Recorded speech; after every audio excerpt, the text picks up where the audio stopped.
Hello. See, I'm already starting off bad. Dang.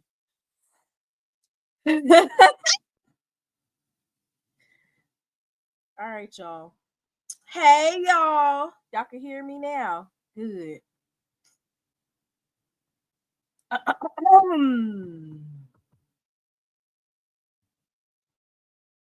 Hey, Miss Whitley. Hey, Miss Bonnie. Hey, nephew. I got the Uncle Nearest on a Tuesday. I heard Uncle Nearest is going to be nearly out of business. Okay, y'all. Somebody in the chat asked, was I sipping on something or is this BYOB? Not on a Tuesday. Not on a Tuesday. Y'all cutting up on a Tuesday? I could use a little bit of whiskey or something. I got a small cold from Braxton. Always in my face, coughing and sneezing. I thought it was his allergies. He actually had a cold. Well, first things first, mission accomplished for getting Braxton to sleep before I had my live. That's like so big. So we drinking tonight. Y'all can drink if y'all want to. This is champ talk over here. We doing what we call championship talk.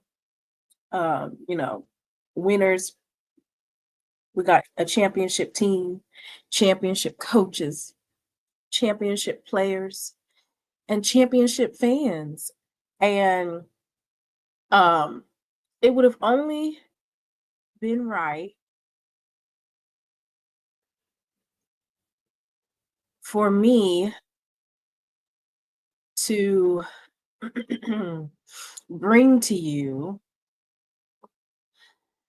a breakdown of it's only some of the positions, because if I had to do each position tonight, it would probably take like 6 hours. So we're going to break it down. We're going to start off with the quarterback room. We're going to talk about the tight ends and special teams. And that should be enough for today. No, right. Who is doing cut water? Interested in the cut water now. I seen some flavors but it's a Tuesday. Folks gotta get up and go to work in the morning.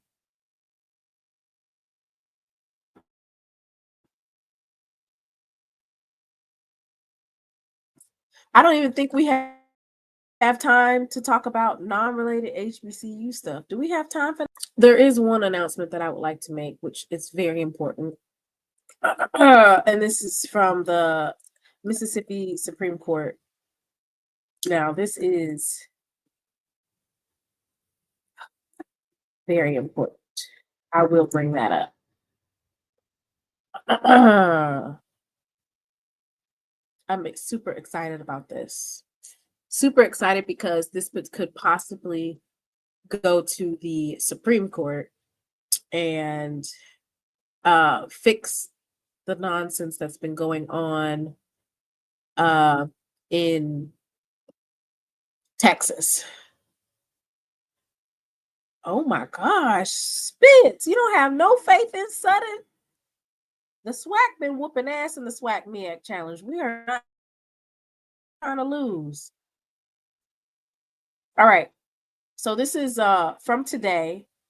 The case is White versus Mississippi State Board of Elections. The federal court, mind you, this is a federal court in the state of Mississippi, orders Mississippi Supreme Court district lines be redrawn. This is out of Oxford, Mississippi. A federal court today ruled that Mississippi Supreme Court district lines must be redrawn to ensure Black voters have an equal opportunity to elect candidates of their choice.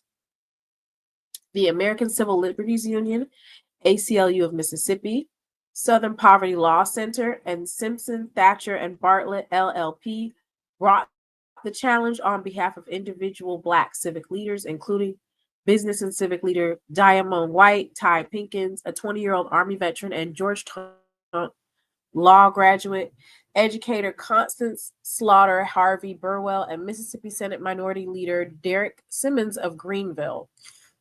At trial, plaintiffs successfully argued the current district lines severely diluted the voting strength of Black residents in state Supreme Court election in violation of the Voting Rights Act of 1965. Under the challenge lines, the state's 9-member Supreme Court has had only 4 Black justices in its entire history, each one appointed in succession by the governor to the same seat. Mississippi is nearly 40% Black by population. The Supreme Court district lines have remained almost entirely unchanged for over a century, save for a minor shift of 4 counties in 1987. They cut the historically Black Mississippi Delta region in half, preventing the candidates preferred by Black voters from being elected. The Mississippi legislature will be tasked with implementing the court's order by drawing new district lines that provide Black voters with a full and fair opportunity to elect candidates of choice. So this is really, really huge. I'm thinking that it's probably going to go to the Supreme Court, which you kind of want that. Kind of, sort of. You want it if you feel like the Supreme Court is going to uphold this ruling and not overturn it. Because if the Supreme Court overturns it, then it's just like a free-for-all in every country or every county or in every district in the United States. But this is really, really huge. I'm going to copy and paste the ruling. I haven't been able to deep dive in it, but I really want to. And my reason being is because a couple of years ago, the Supreme Court gutted the Voting Rights Act. And so I need to delve into it a little bit more because they gutted the Voting Rights Act a couple of years ago. And so it'll be interesting to see if this goes to the Supreme Court. But that's definitely a huge win for the state of Mississippi and the voters in Greenville, Mississippi, and the Mississippi Delta. All right. Now, let me see what else I got.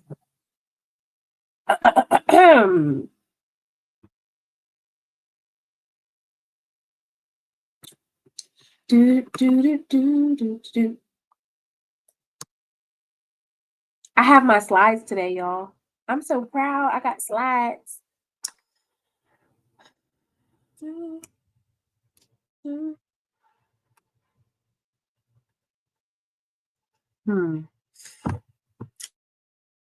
Does it say Tuesday or is it Thursday? Let me see. Nope, that's a Saturday. That's just Thursday. I'm all over the place, y'all. My bad. Does this say Tuesday? No. Do any of these say Tuesday? Dang. I don't have no Tuesday night live anything on here. I'm gonna have to fix that, y'all, before the football season caps off. I'm gonna have to fix that.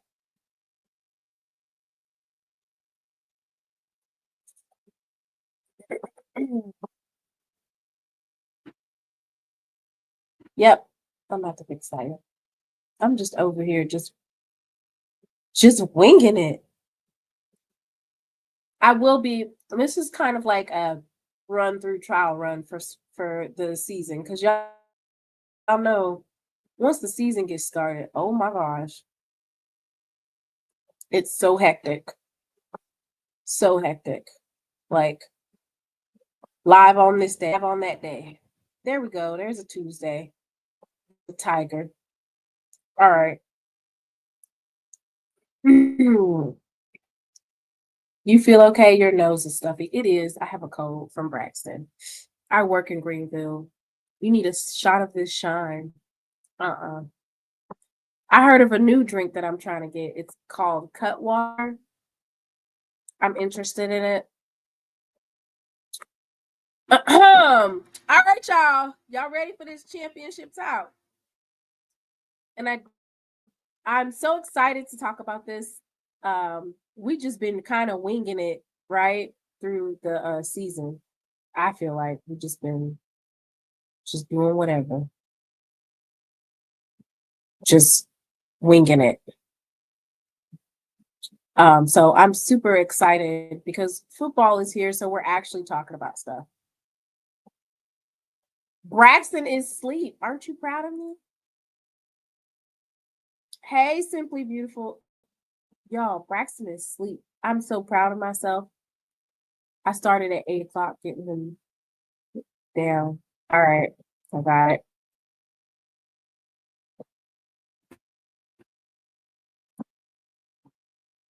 Interested in the cut water. I need to know what that's about. He's counting sheep. All right. Boom. Let me turn these comments off. Part 1 of the positions analysis of the Jackson State 2005 football roster. Let me make a couple disclaimers here. The student athletes that are on my particular slide, I got them from the Jackson State website. So if their name or picture wasn't on the Jackson State website, then they're not going to be in here. That doesn't mean that they're not on the team.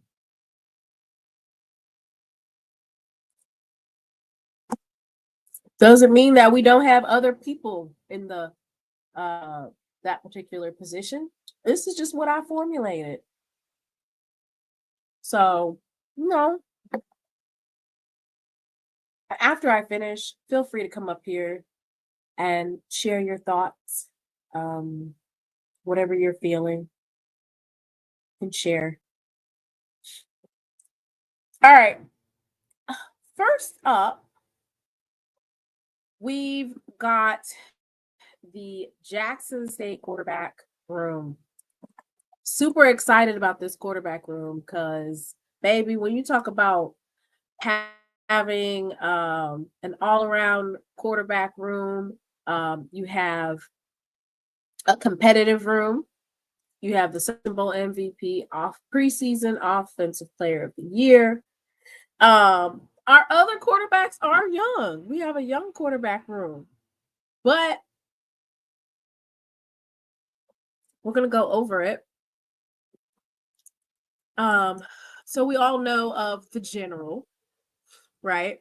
Which is Jacoby Morgan, number 15. I'm just gonna call it the Gridiron Generals. We know there's different levels of generals. So you got the head general, right? If you're in the military or you know somebody who's in the military,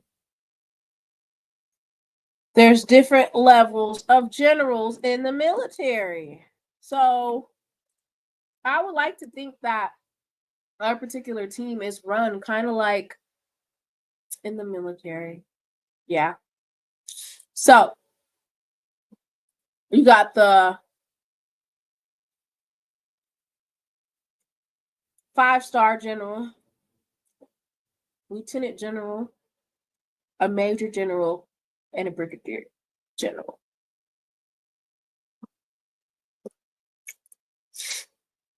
So we're just going to talk about our quarterback room, talk about their accolades. And I'm so excited because I think one of Jackson State's strongest suits is the fact that our quarterback room is so stacked, right?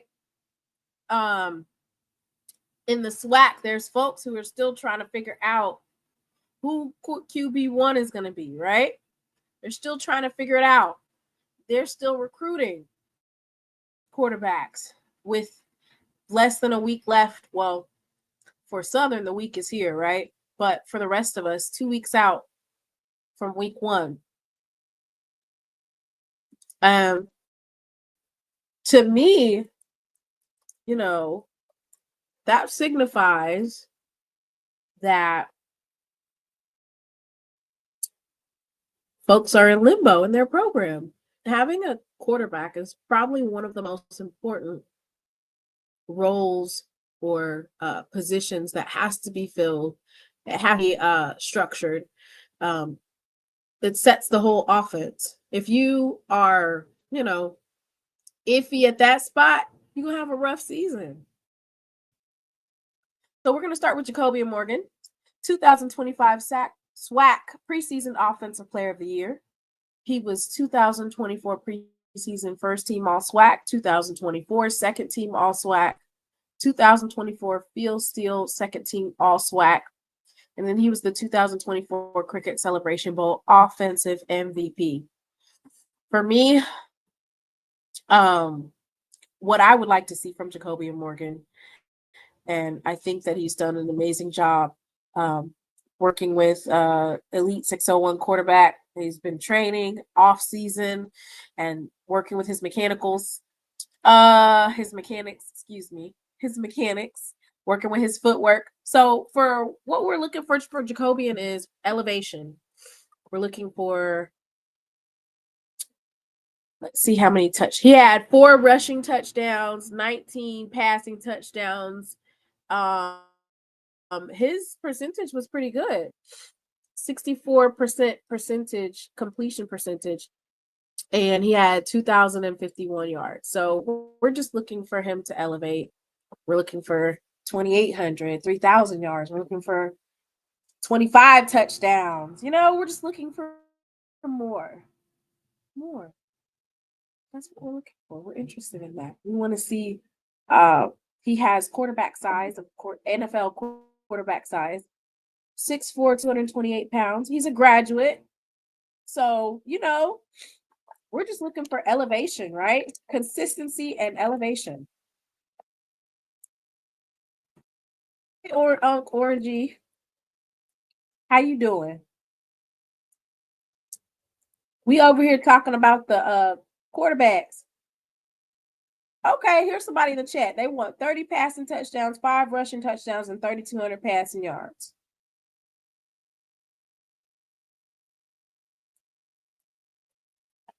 Tell Coach TC to turn him loose. Throw that ball. Air it out. Air McNair.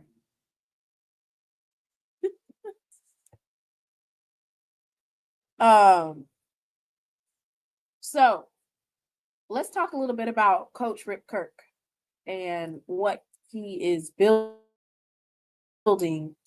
Not only in the quarterback room, but he was named the co-offensive coordinator.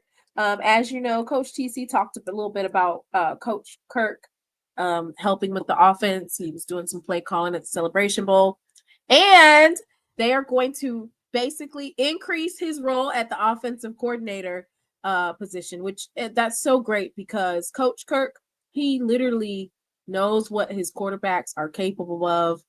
I think sometimes the disconnect with offensive coordinators is trying to make your quarterback do something that they are not doing or not building to fit what type of quarterback you have. I think it's a huge problem. We've seen it in a whole bunch of SWAC schools. They've had decent quarterbacks, but they aren't utilizing those quarterbacks with their strengths. They're not building their offense to basically make their quarterback successful. So for me, that's probably one of the biggest things that I would say that we have a advantage over. And that is Coach Rip Kirk. Not only is he the quarterback's coach, so he knows his quarterbacks and what they do well with, and he's going to structure the Jackson State offense for those boys to be successful. How you doing, Mr. Ford? Hey, how you doing? Can you hear me? I can hear you. Oh, okay. Yeah, I can hear you. Yeah, I was just listening. I'm just yeah. I know that Coach Kirk comes from a football family, right? Wasn't his dad a high school coach and was big in Mississippi high school football? Dang, Mr. Ford, you over here telling stuff that I don't know nothing about. I know that he Yeah, came his from dad over from. was friends with what's TC's assistant coach's name? Big O, Coach O. See, he didn't just come to Coach Jackson O. State. I know that They knew Coach O from back in the day. from Mississippi State, right? Yeah, but Coach O, I think, had worked at some junior colleges. But anyway, he had a relationship with Kirk's dad. They knew Coach O. Oh, okay. Yeah, yeah. Right. Oh So yeah, I did know that he was Kirk was a signal caller for Mississippi State University for 2 seasons. yeah. He also served as a quarterbacks coach at Starkville High School. He worked at Troy University working with the quarterbacks, and he orchestrated the Cricket Celebration Bowl offense in terms of the play calling. And Coach TC talked about last year about how hard being the offensive coordinator was and being the head coach. And he also talked about elevating Coach Rick Kirk from the inside, basically elevating his staff. He knows what Right. type of offense Coach TC wants, you know? So I'm excited. So, Mr. Ford, I don't know if you know this, but Ethan Terrell, as of right now, has been named QB2. Oh, okay, okay. Now that's a kid. That's Um, a kid from. Now is he from Mississippi or Texas? so he went to Louisville High School in Texas. He's originally from Detroit, Michigan. Yeah, Ethan I've heard Terrell about it. is actually he has like a Jackson State bloodline to this particular story. He's from his uncle and his grandfather played for Jackson State. Yeah, yeah. I've And heard his him mom talk went about to him before. Yeah, I've heard. I've heard. Yeah. Now he's a kid. The offensive lineman came with him or something. yes, Quavion Yeah, Davis, yeah. and which he's Quavion's a sophomore, and then no, is he? Is Quavion a sophomore or junior? I want to say Quavion, this is gonna be his 3rd year. And then Okay. Ziggy is his younger brother. And then Devin Love. So he bought 3 offensive linemen with him. And Well, out of that let me 3, just read Ethan you Terrell's. might have 2 of them kids go pro because they getting some great teaching from that. What's your offensive line coach name?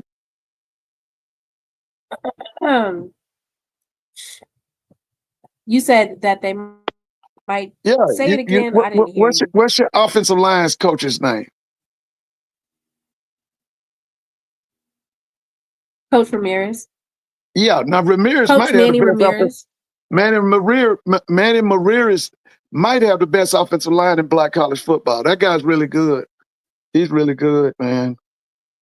You're gonna see offensive linemen from Jackson. As long as he's there, you're gonna see guys from Jackson State getting drafted at that offensive line position. Because he's that kind of guy. So Ethan Terrell, in high school, he had a career total yards of 6,706 total yards, 85 touchdowns, and 31 wins. So it's not it's when we talk about a quarterback room and what that looks like Jackson State has several quarterbacks that are on in the room, and they could start at other places, right? Yeah. We Oh see yeah. that last year, and these are pictures of Ethan Terrell, but last year we had Cam McCoy on, and he's at Southern. Yeah. And the coach hasn't a starter yet, and I think maybe he's just doing that to have an element of surprise, right? So I You think talking that's about why he hasn't Southern? named Coach Graves. They Yeah, gonna Coach start Graves that hasn't kid named a from starter, but Atlanta. he did That say kid from Atlanta's gonna start. Jalen Woods or Cam Yeah, McCoy. he gonna start. He gonna start. Who? Cam or Jalen Woods? Jalen's gonna start Saturday. Oh, well, he said he didn't know. Listen, Jalen's gonna start Saturday. That's just talk. They know who they gonna start. They just, Jalen's gonna start Saturday. They're just doing the element of surprise. Yeah. Ain't no element of surprise. Everybody know that Jalen gonna start. Okay, well, my point was that, Cam McCoy is in the running. You know what I'm saying? And then we have Oh our yeah, I other think he'll quarterback get some. Yeah, he'll that get went some to North time. Atlanta. He'll He's get some time.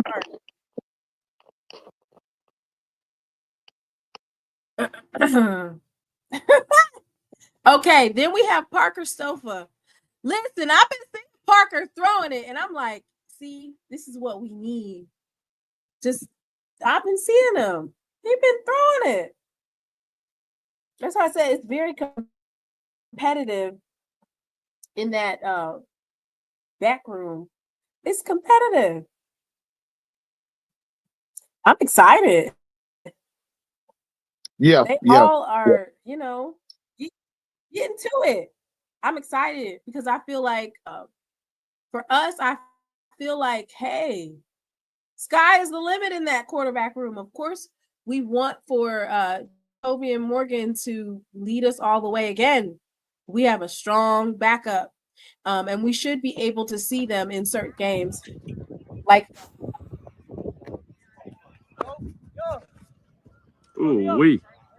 Valley game. There's a couple of games where we should be able to pull away and see some of our other quarterbacks. Right, Mr. Ford? Yeah, like you said, y'all got a good quarterback room. It's a lot of talent. A lot of talent. So That's the why it's backup. Jackson State and it's everybody else. Yeah, right. Listen, you said the backup is Allen. He's the backup. Who's the next person in line? No, Mr. Ford. I don't know who QB3 or QB4 is. I just know Parker Stofa is throwing it. Jared Lockhart he's a freshman. Yeah, that's a kid from Carolina, right? He's from Charlotte. Yeah, from Charlotte. Yeah, I heard about him. Yeah, I saw some film on him. He got a lot of torque. He can throw the football. He's about 6'4", 6'5", right? So Jacoby Morgan 6'4", Ethan Terrell is 6'2", Parker Stofa 6'4", and Jared Lockhart is 6'5". Yeah. That's some nice guys there, man. I know a lot of people are envious of that quarterback room That's right a there. solid quarterback room, ain't it? Yeah, we're gonna see. Competitive NFL size, Celebration Bowl MVP, offensive preseason player of the year. All right.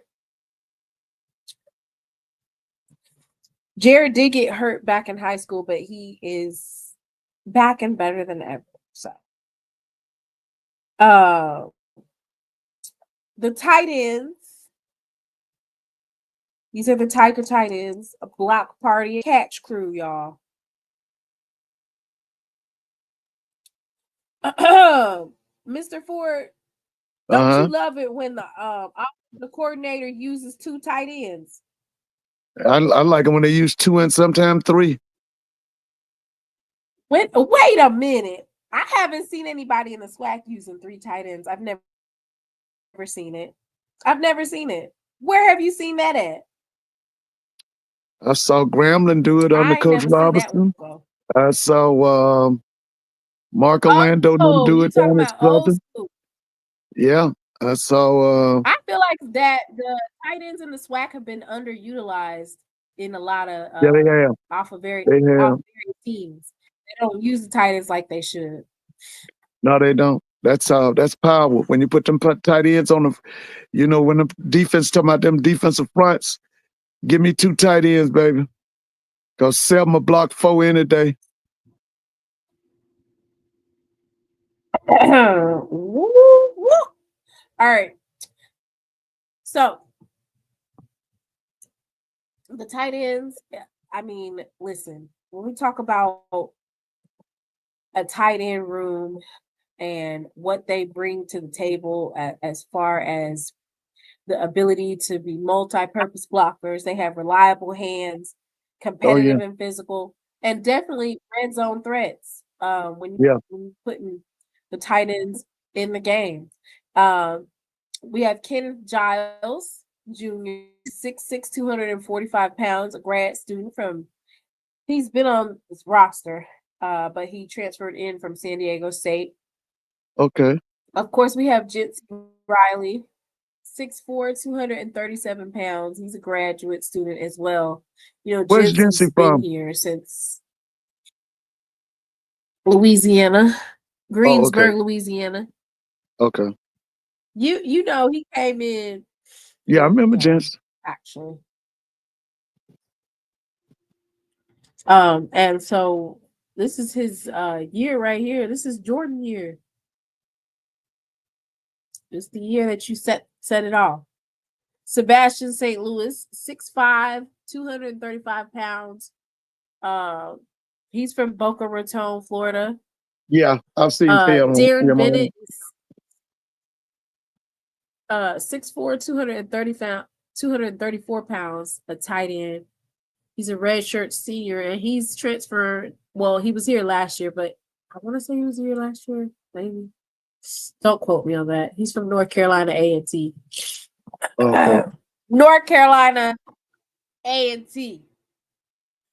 Mr. Ford, you remember Marvin Landy, right? Oh yeah, I remember Marvin Landon. Yes. Yeah, definitely. So Marvin Landy, 6'2", 235 pounds, grad from Lakeland, Florida. And he Yeah, I transferred remember from Marvin. Florida Atlantic. Oh yeah. Marvin Landy has 2025 preseason first team all SWAC. Oh yeah. And he 17 receptions for 235 yards, and he averaged 13.8 yards per reception, and he had 3 touchdowns. He recorded a season-long 42-yard reception and averaged 18.1 yards per game, recorded a season-high 55 yards on 3 receptions against UAPB, recorded 51 yards receiving on 4 receptions against ULM, and recorded 1 touchdown each against Lane, Southern, and UAPB. Yep. So money year. There we go, Whitley. This is the money year Hey, for Miss Marvin Whitley. Landy. Thank you. I thought Hey, Dr. Bennett Kanisha. was there. Is Darren. Brandy on here?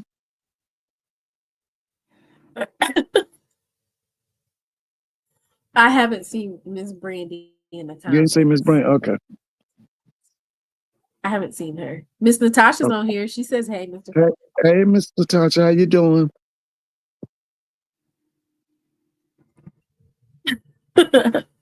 Have y'all? No, we have not. Hey, you saw I'm interested in seeing how we split hairs. listen, you saw Stephen A. Smith is taking first take to the black college campuses, right? I did. Yes, I saw Okay. that. He's going to Norfolk, Yeah. going to Bethune-Cookman, yeah. and going 2 other places too. Was it Delaware State? Congratulations. Oh yeah, Delaware State was one of them. Where was the other place? Was it Alabama I don't A&M? know who the other. It wasn't Alabama A&M, was it? I think so. Okay. Yeah. What do you think about that? Before we Oh, continue, that's great. Yeah, that's great. Bring some notoriety to they'll our be at the campus. Magic City Classic. Yeah, they'll be at the Magic City Okay, so there Classic. won't be. Yeah.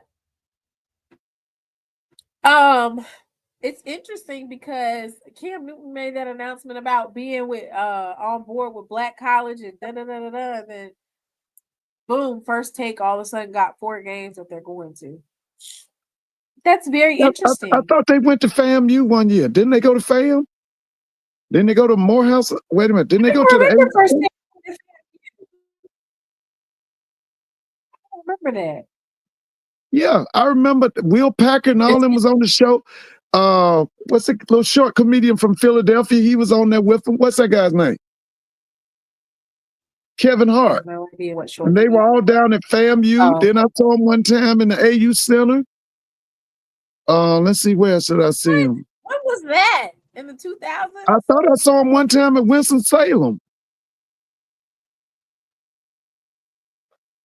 Winston-Salem was for basketball, wasn't it? Let's just take all the publicity. There's always something we can take and use to elevate our brand. They went to Clark. Somebody in the chat said they went to Clark. Yeah, I do remember. I know they went to AU Center. I know that. Yeah, I remember that. Yeah, because that was Shannon Sharp. That was okay, they said 2021 or 2022. I remember you saying on the last show that we was gonna end up with Shannon Sharp talking about black college football. We was gonna end up with a Shannon Sharp and an Ocho Cinco. Steve A. Smith is kind of on the same level. They both, we're gonna see. FAMU was 2021 or 2022. Okay. All right. So Coach O is the general manager, associate head coach, and tight end coach. Let me see if I said that right. You think he'll get a shot as a head coach in the SWAC? What? Otis ain't going nowhere. He not leaving Jackson. Okay, I'm just saying. Do you think he'll get a shot as a head coach? Being a head coach in the SWAC, it comes with something. Just because you get that title of being a head coach, boy, it's so much other stuff involved in it. I don't know. I don't foresee many of the coaches that are on Jackson State staff as doing lateral moves to become head coaches at SWAC schools. Now, if we're talking about wait a minute, you said you don't see. What's that again now?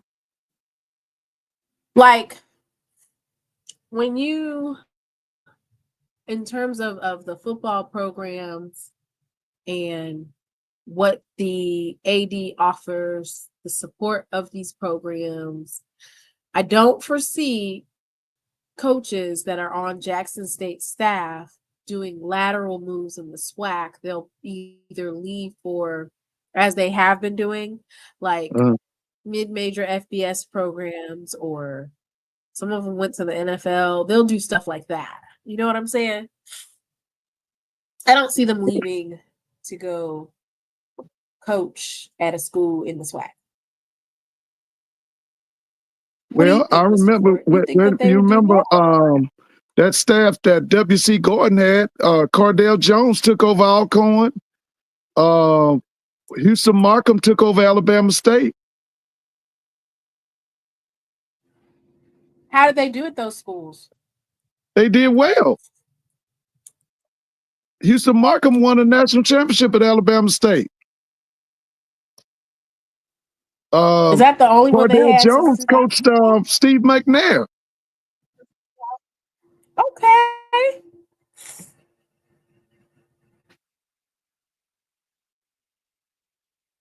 I don't know. It just comes with something. I feel like if they do leave, they'll go to a mid-major, like a FBS, or go on somebody's staff at a FBS school, or go to the NFL. As our coaches have done, because we've had several coaches leave actually in the last 2 years from Coach TC's staff, but they are either going to FBS or they're going to the NFL.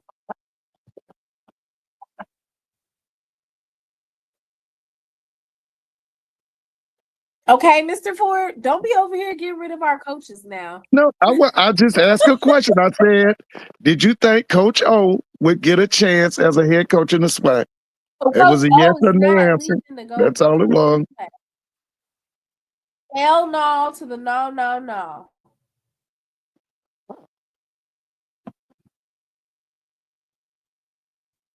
All right. So yeah, that's Tiger Tight End University. All right. The last one that we have. Hey, Miss Brandy. Uh-oh.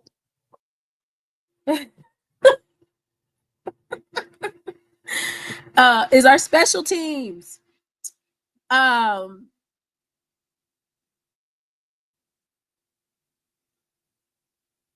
Coach Javancy Jones. Yeah, Javanci's got a bright future. Javancy Jones. He's got a bright future. Yes, he was hired last season to assist the Tigers football team as a special teams coordinator and focusing on outside linebackers. So in his first season, Coach Jones led a resurrection of the Tigers special teams. Yes, he did. So of course we had the name kick returners and Travis Terrell. Gerardo Baeza was one of the top place kickers. And of course, we had Matt Knoll at the punter's position. They all earned all conference honors, with Terrell and Baeza earning all American honors during the season. They ranked nationally in block punts 9th, in punt returns 9th, block kicks 22nd, net punting 41st, and kickoff return defense 44th. So we all know that he was the assistant head coach and defensive coordinator and recruiting coordinator at Louisville High School in Louisville, Mississippi. Right. Their team had an impressive cumulative record of 52-5 during his 4 seasons with the program. Wow. So, Tiger born, Tiger bred.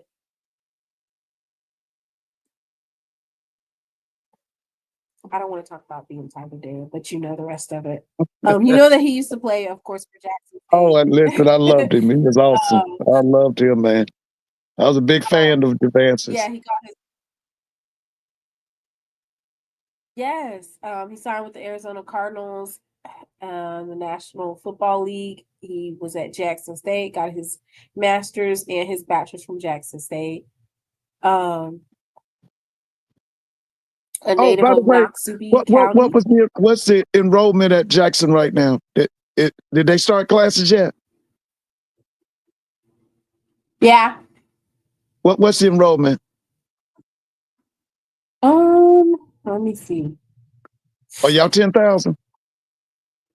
No, we're not 10,000, but we're not close. 10,000. Okay, started yesterday. Okay.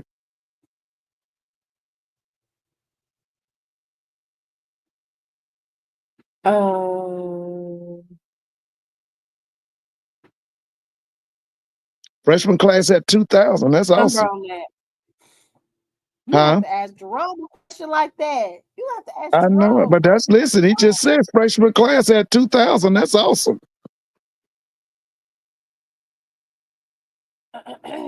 If you had 2,000, so you got to be what, 7,000, 8,000, right? If you had 2,000 freshmen, huh? I think around 8,000. You had 8,000? Yeah, you have to ask Jerome for those.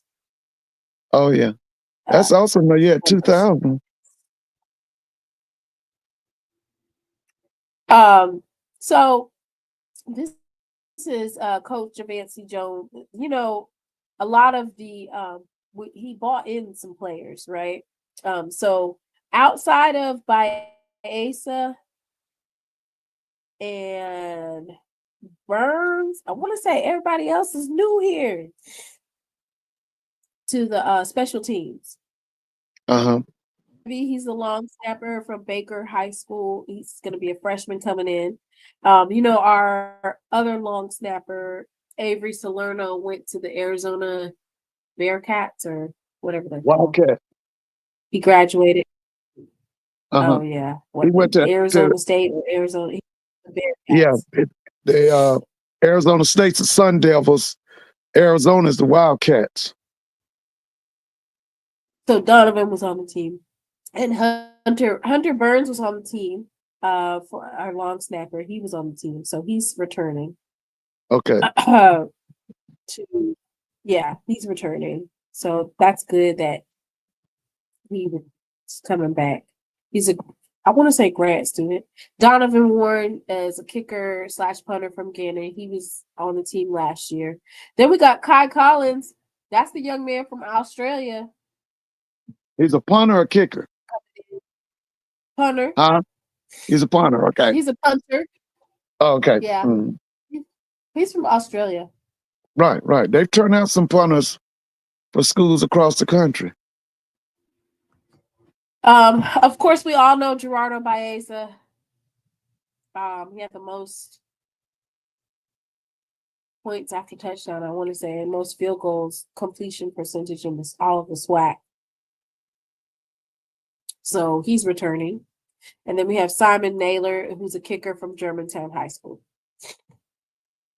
So we got some new blood in there in terms of our special teams.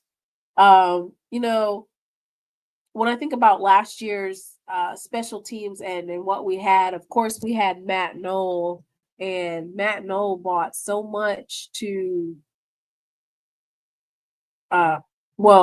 First of all, let's just keep it a buck. A lot of times, Matt Knoll didn't even need to punt. If I remember correctly, he wasn't because the offense wasn't coming off of the field unless they had a touchdown. Was he the number one punter in the SWAC? That Matt Knoll? He didn't get a chance to be the number one punter because we could never get him on the field like that. Because Hey, somebody just put it in there. They said Jackson State's enrollment 7,080. You see it? Uncle Warren G said that. Yeah. Yeah, it says 7,080. Yeah. So if our defense and our offense is efficient as we were last year, the punter will see limited role, right? Which was what ended up happening to Matt. He had a limited role because our offense was that good. What did he average a punt? What was his average? 40 yards. 40. Oh, he can do up to 60, but he wasn't utilized as much.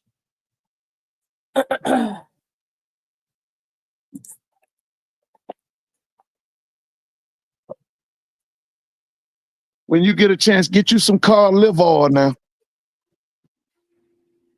Liver oil. Ew. Yeah. What is that, man? It's an old remedy. It's somebody said I needed some whiskey. No, you don't need no whiskey. Go get you some cod liver oil and then get you a lemon and just squeeze on that lemon and let that juice out that lemon I will be getting lubricate your vocal cords tomorrow.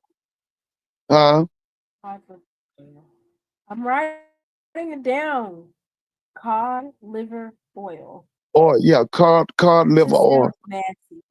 No, I mean it's Where they sell that at Walgreens, or is that Walgreens, wherever you want to get it. Yeah, just tell me you want some cod liver oil. Ew, grandmama used to give us that as a child.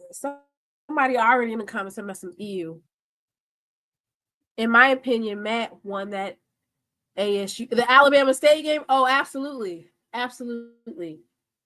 I remember that particular game, the Alabama State versus Jackson State, because the Thursday before the game, I said, Matt Knoll punting, pinning the Alabama State's offense in their own red zone, and that they were going to get a safety. I called it before it happened. Matt No came from Delaware. I mean, from Delaware State. Yep. Yeah, Delaware yeah, State has okay. some shooters now. And Sayes Guthrie came from there too. Yeah, and what about that running back y'all had? Wasn't it Wilkerson? What was his name? Wilkerson was from Delaware State too. State, Get yeah, some yeah. Gingenta tea. Ginger tea. Ginger. Oh, you talking about ginger. I have some elderberry syrup that I've been taking. Get the gel capsules. Okay. They said that cod liver oil is nasty, Mr. Ford. Yes, but it's good. It does the job.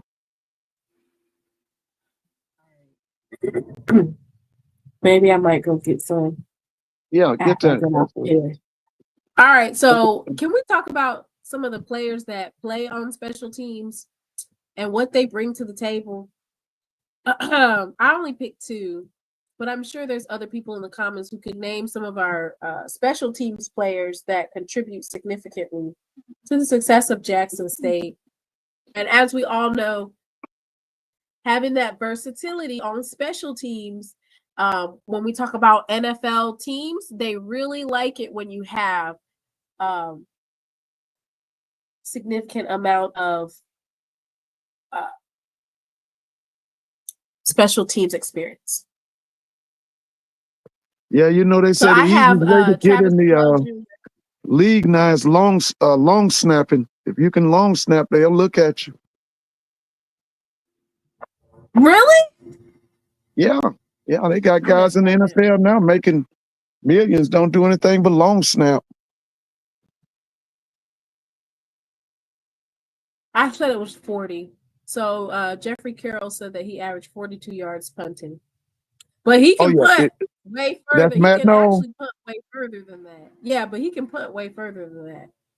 yeah, I'm I think surprised he didn't have the number one average. That was somebody ahead of him. he he didn't have, like I said, he didn't have that many chances to Uh, punt like that. Don't kick the ball to JSU, kick or punt returner, SWAC, you have been warned. I know that's right. But Travis Terrell, you know they are looking for him to do really big things this season. oh yeah, Please kick the ball to him. Please do. Please. And then we have Reed Pulliam. You know him, Mr. Ford, right? Reed? yeah. That's that linebacker. I thought that he would. He wasn't first team all SWAC, right?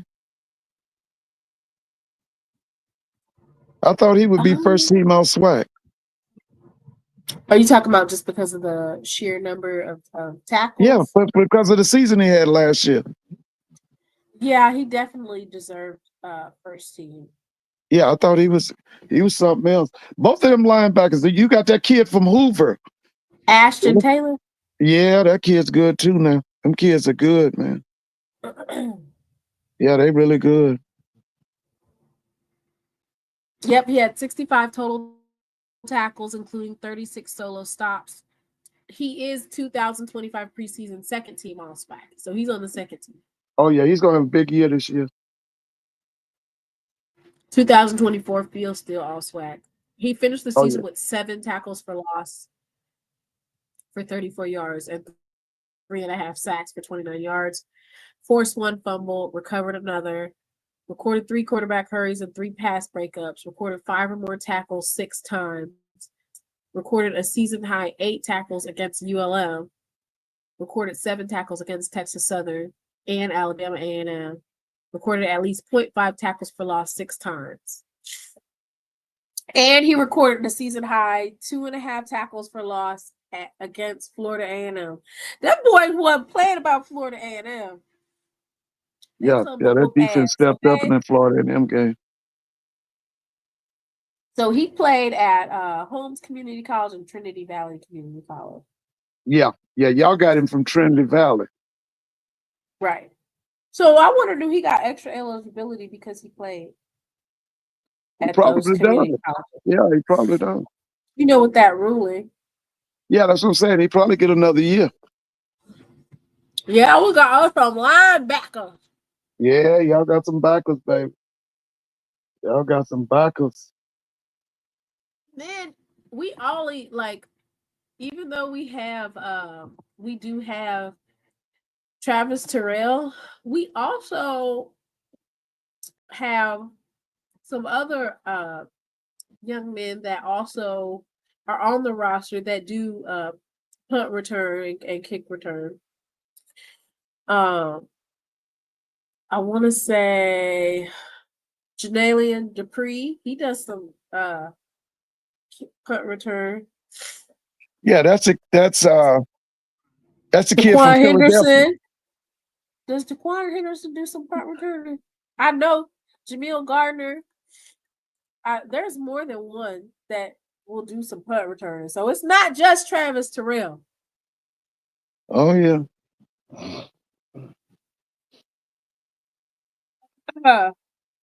All right.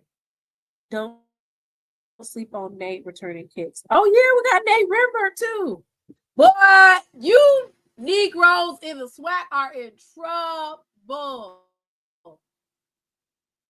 Lord have mercy. Goodness gracious. I didn't do the wide receiver room. Yeah, Marcus Dupree's grandson. Oh Lord. See, Mr. Ford. Huh? I know everybody in the SWAC be talking, but we just looking at the roster. It's just like, damn. I feel sorry for you folks. Y'all get ready to get ass whooping. They get ready to get drugged from here to Timbuktu. And I want to say we returned at least 5%. 70% of our team back. So they're already gelling. They already have the they don't have to work out those types of kinks. Right. Simply Beautiful said, how do you think your alma mater will rank? Coach Mickey didn't want to disclose too much about his team. Well, I still think that it's bigger than Mickey. I think we're gonna have to make some changes in the administrative. I think that the AD, I think his days are numbered. I think some changes going to have to be made at the top. I would make like a bet with somebody on the side that there's not one live that Mr. Ford can do before he fires somebody. I'm not firing nobody. I'm just saying. I just think yes, you are. Eventually, when they sit down and do the research and development on their Grambling program, they're gonna make a decision that they're gonna need new leadership at the AD spot. I think that's coming. I know it's coming. What was our area of need? So for our area of need was depth, and I want to say on our defensive line. Depth on our defensive line. We lost a couple key pieces on our offensive line, so depth on our offensive line, which I have to cover our offensive line, defensive line. Woo! Linebackers and wide receivers, something got to give. I'm gonna cover a couple of those next Tuesday. We'll cover the linebackers or the defensive line and then the offensive line, maybe running backs.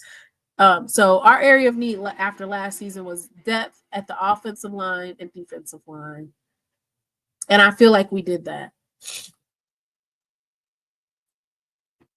I really think we did that, especially those key additions from Tennessee State.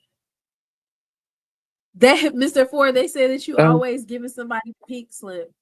Well, no, I'm not. I'm not giving nobody. I'm just saying that. I'm saying that when they evaluate that Grambling program overall, they're gonna find out there's gonna have to be a change at the top at that athletic director spot. I mean, that's just it's gonna happen.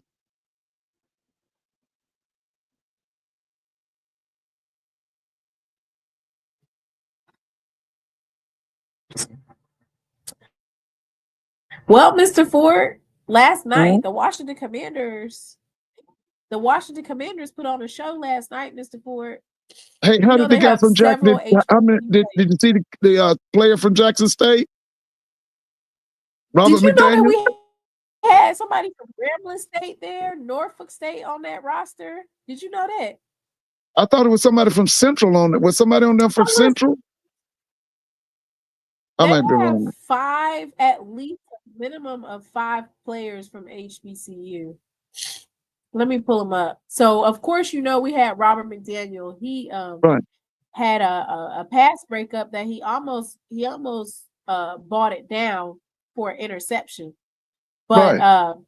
they had Antonio Hamilton Sr. from South Carolina State. Oh, he can play. I know him. Then they I had, know of him. course, Rob McDaniel, Jackson State. Bobby Price from Norfolk State. Trent Scott from Grambling. I know him. And Trent Offensive got line. Jaden Daniels, they were in the red zone, and Trent Scott became a wide receiver. He had a touchdown. They did like a little Well, you got to remember, special Doug is package in the for front Trent Scott. office. You know, Doug is in the front office now.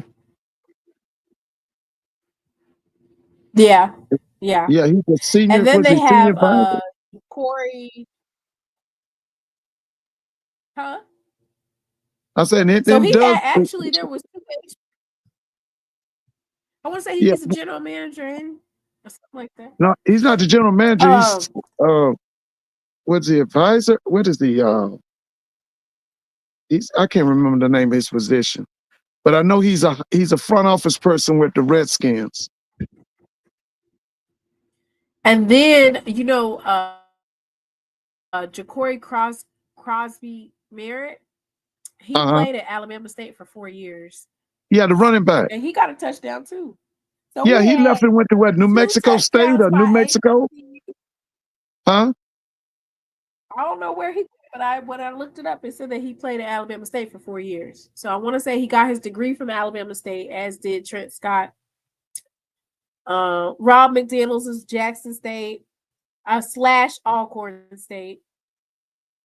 They had some HBCU players all up and through that game. They said Rob was balling. So that was exciting to see, right? For the HBCU players to really put on a show.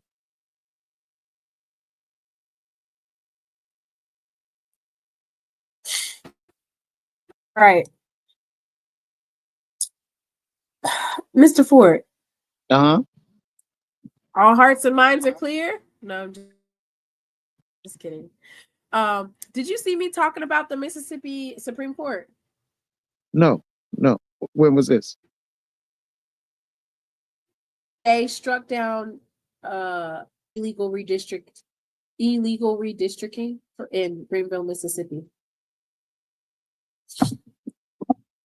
So they said it violated the Voting Rights Act. And so now they have to redraw it in Greenville, Mississippi to allow, to basically get rid of the dilution of Black voters.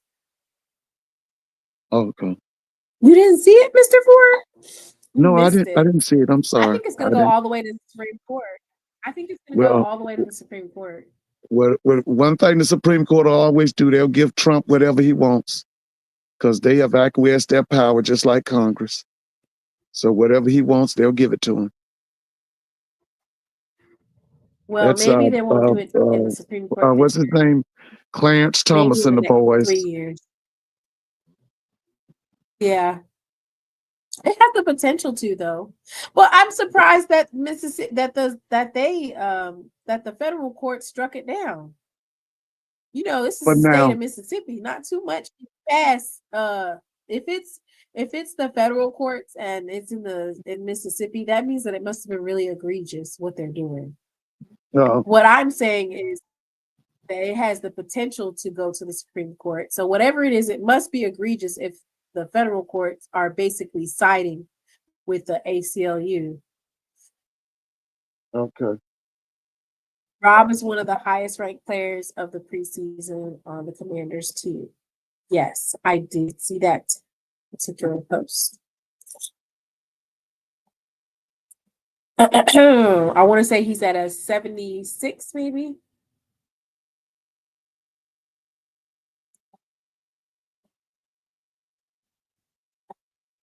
Yeah.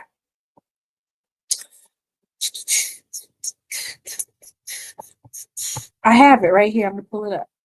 According to Pro Football Focus, the Commanders' 5 highest rated players of the preseason are all members of the secondary. Robert McDaniel is at a 76. Jeremy Reeves is at 77.3. Percy Butler is 77.3. Trey Amos is 80.5. And Quan Martin is 84.7. This is on defense. So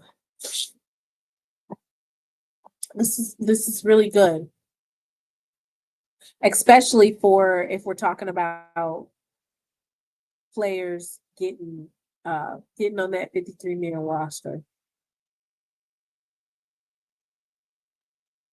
August 26th is 53-man roster day by 4 p.m. Oh, really? How many more days is that?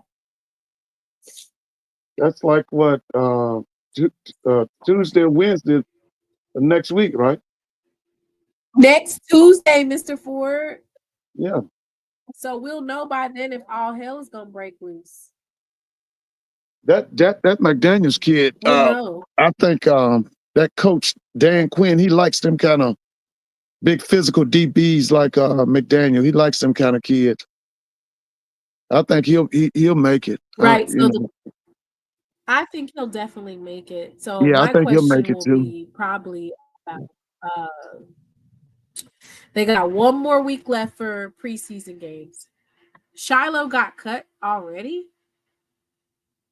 Oh, they cut When did Shiloh? Shiloh get cut? I ain't heard that one. Hmm.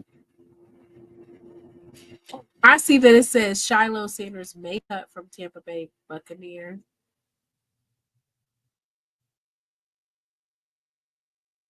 I haven't seen it. Why would they cut before that particular day? I still think he has one more game. Oh, they said that he got cut today. I haven't seen that. Just They pull it might put up. him on Put the his name in. practice. Put Shiloh name in and see that was he cut.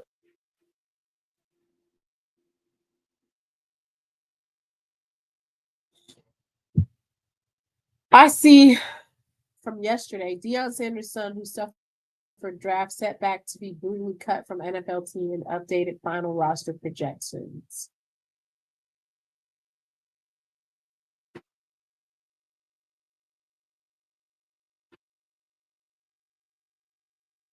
You know the guy that's the coach at Tampa Bay. He once coached at Morehouse. Did I tell you that? The Todd Bowles? Yeah, he was a coach at Doug Williams brought him to Morehouse. Doug was the head coach, and I Oh, think he was the defense wow. coordinator. Well, he can put him on the practice squad. I think they make like $12,000 a week. Tyler didn't get cut. I didn't think so. I ain't seen nothing like that, and I would think that would probably go viral if he did get cut, because stuff with Shador. It says he's not on the roster. Oh wow. Jarvion Howard from Alcorn State signed with the Buffalo Bills. Y'all heard that today.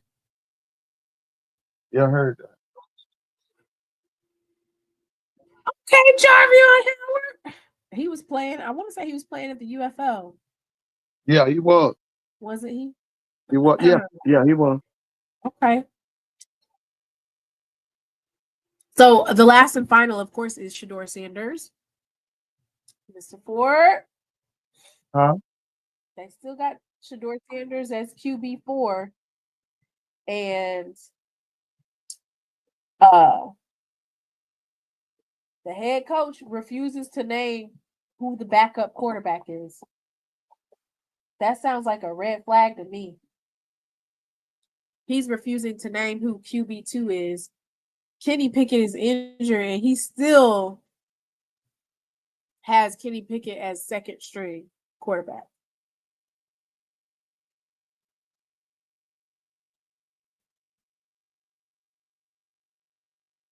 I think Cleveland said they would rather lose this season. They don't care about winning than to make Shedeur QB2. They would rather lose. Like, I don't know why people keep saying cut Shedeur, cut Shedeur. I think the safest place for him is actually on the Cleveland's roster, just not playing. Like, just sitting on there waiting on his chance. Because if you think about it, Flacco not gonna last 18 games. It looked like Kenny Pickett is a little injury prone if they don't trade him, but his particular contract is guaranteed. So I think that's why they're not trying to cut him. And then you have Dylan Gabriel, who clearly does not have the NFL quarterback acumen. He's short. The same interception that he threw at in the game is the same one that he throws at practice. I feel like keep Shedeur on the Cleveland Browns roster. That's his best chance to start. And they don't have to put him in front of Dylan. Dylan is going to stink it up so bad, you're going to have to pull him. Cleveland has 2 first-round picks, and they want to potentially get another legacy quarterback in Manning. If I am Archie Manning, I would say hell no to going to the Cleveland Browns. And he will. Don't worry. He will. He will. And they will let him. And they will let him. They'll let him say, hell no, I'm not going to no Cleveland Browns. I don't want to play That's for them. right. That's called white skin privileges. Huntley. You forgot Huntley. I thought they signed Huntley just so that he could play in the preseason games. Listen, Shedeur needs to stay right where he's at. That is the best place for Shedeur. Because Flacco not going to last them games. Pickett already hurt his hamstring. So where is he running to? Manning isn't coming out. He's staying for 2 years. And Dylan Gabriel is going to stink it up so bad you're going to have to pull him. And Watson has seen him trying to do a post running. Watson need to sit his ass down. Flacco is washed up on. I wouldn't say he's washed up. Does he have an Achilles tendon problem? They said he was running around on the field, Mr. Ford. Oh, okay. All right. They said that he's been running around now. So I think they cut Huntley. Obviously, Huntley was just signed for preseason. They cut Huntley. Maybe put Huntley on the practice squad, maybe. And they trade not Gabriel. They trade Pickett. Trade Pickett. Cut Huntley or put him on the practice squad. So you'll have Flacco, Gabriel, and Sanders. And that is the best way for Shedeur Sanders to be able to take the field. I don't know. I think the whole oblique thing, the oblique strain, I feel like that's dang, my light. The league has blackballed Shedeur Sanders, and he might end up with CFL. After all the jerseys he sold, I doubt it. I don't know if I'm the CFL. I wouldn't mind getting Shedeur Sanders and have some sold out stadiums. Shedeur does not need to request a trade. If Shedeur requests a trade, that'll be bad for him because it'll make it seem like he has no patience. He doesn't know how to sit behind somebody and wait. Requesting a trade for Shedeur can have detrimental impact on his ability to get to a team. The teams can claim your players on the practice squad. Exactly, which is why they'll put Huntley on the practice squad. and Shador will just still be on the roster. But I don't think that they're going to blackball Sanders to the point where he's not going to be able to play. Please don't request anything. If you request a trade, that basically signals that you don't have patience. You're going to be hard to work with. You're going to think that you're going to start. Like this is the best place for him in terms of being able to start.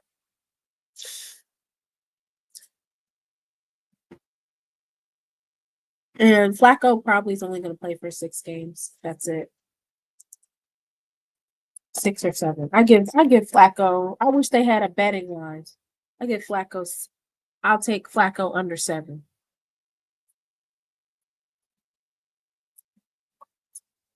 Hey, why y'all want Shador to leave?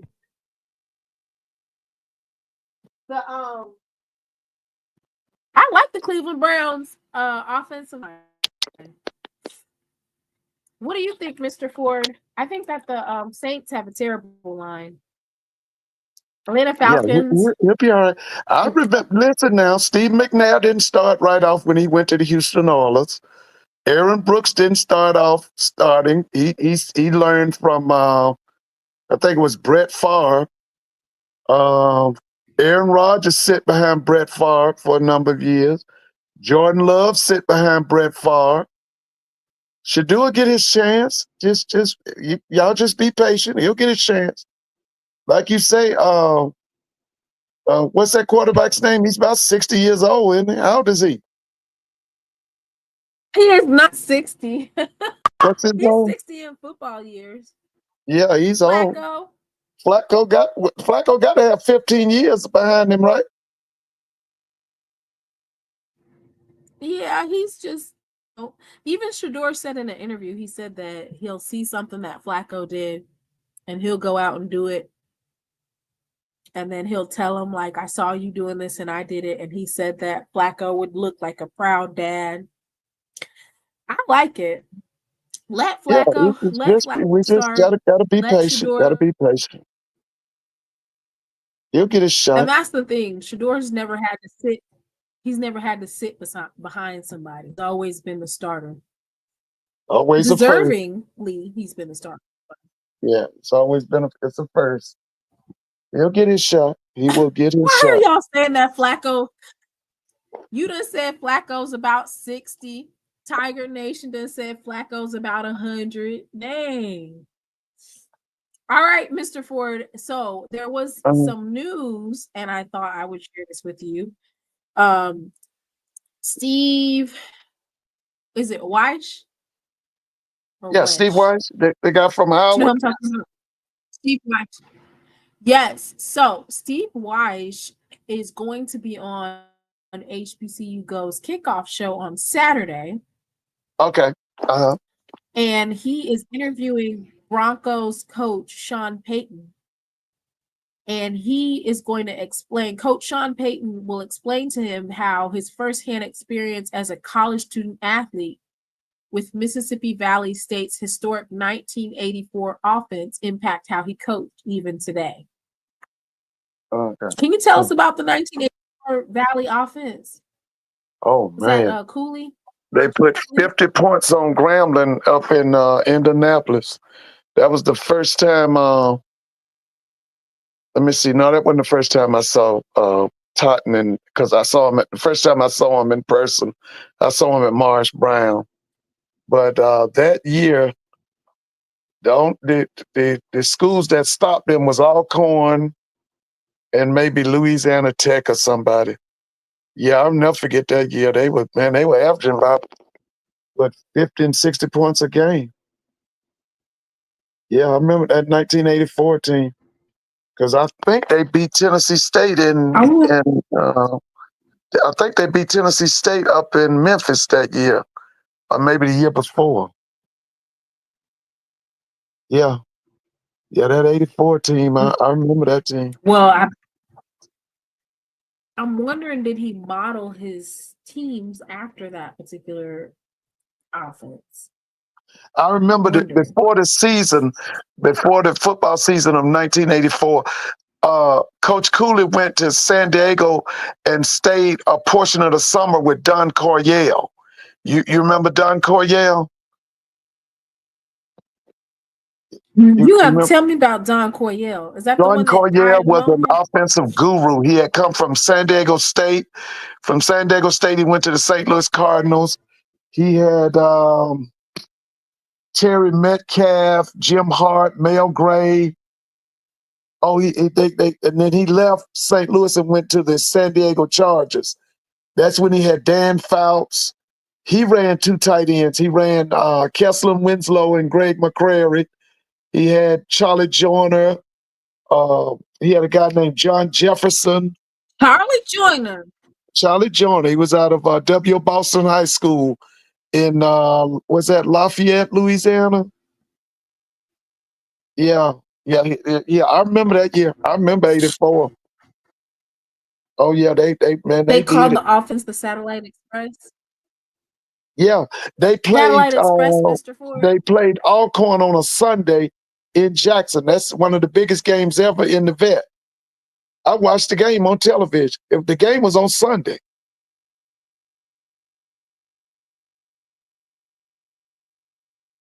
They said Valley had a band so large at that time that they were made to cut it down some. I know that's right, Valley. Air Coryell. Hey, you right, Brother Hunt. He was from Lake Charles. That's right. W. Boston was in Lake Charles. I'm sorry. That's right. Yeah, he's from Lake Charles. That's right. That's where Charlie Joyner is from. Because Charlie came from W. Boston, he came to Grambling. So I think this is part. So I think that is part of the growth, of course, of the HBCU sports is bringing on.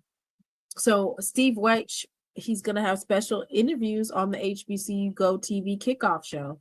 So you remember when we were talking about different people coming on the show and stuff like that? Yeah, you're talking about last year. Oh, he's also gonna interview Carson.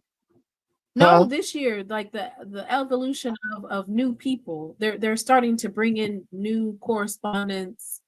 You know, so Steve Weich is gonna be there. He's also gonna be interviewing Carson Vinson.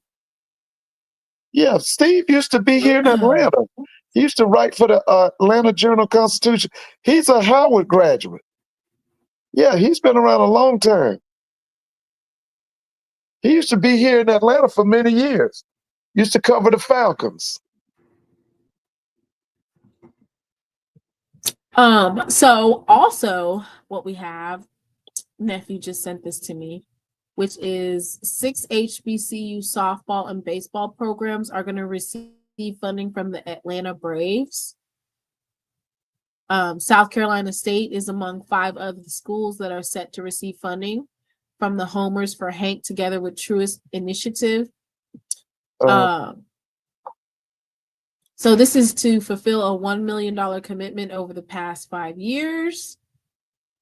It looks like they'll be receiving some type of technology. So Jackson State University will be receiving a turf home plate, halo, and hit tracks technology.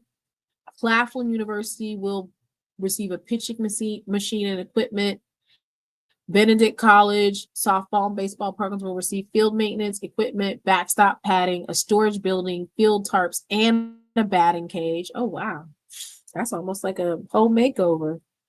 Albany State University will receive arena-style batting cages, field improvements, new uniforms, and various new equipment. Alabama A&M will receive HD camera system for analysis and streaming. And South Carolina State will receive a pitching machine and equipment. Wow. I didn't know South Carolina State had baseball. I thought they discontinued that baseball program. I didn't know this. I know not they according to this. Past.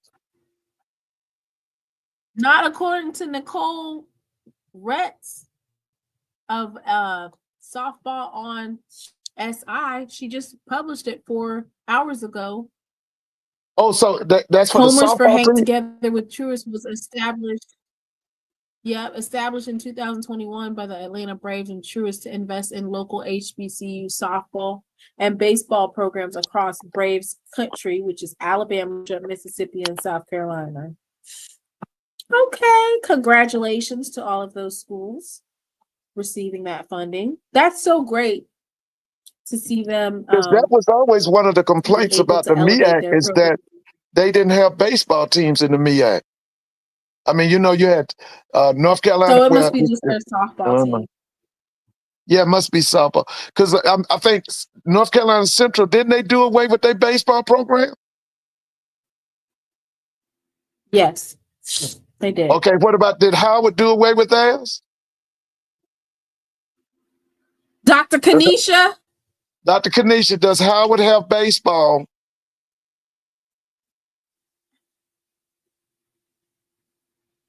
The only teams that have baseball are Norfolk, Coppin State, and Maryland Eastern Shore. Okay, that's pitiful. Officially, that's pitiful and that's horrible. You Division I and you don't have baseball. That's pitiful and horrible.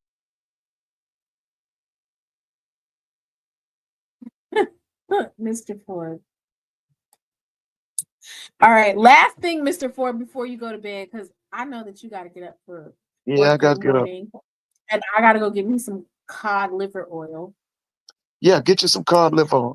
Okay. And get you a lemon. Make sure you get a lemon. I don't think I'll be able to get a lemon this late, but okay. I will get the cod. Do you have to do both of them together? No. I'm just saying, what is just okay. take your cod liver oil, and then tomorrow go by Publix and get you a lemon and suck on that lemon, and that'll help lubricate your vocal cords. Okay. So this is the last thing that I would like you to comment on.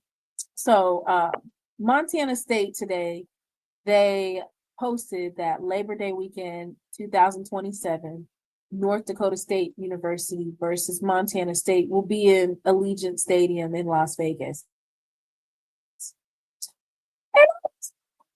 Damn it. Not y'all going to a classic. They're going to a classic in Las Vegas. Right. They're going to be in the Vegas Kickoff Classic by ESPN. Okay. All right.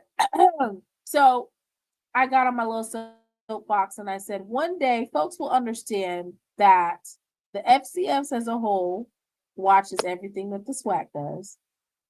And then that's in terms of classics, away games, and NFL stadiums.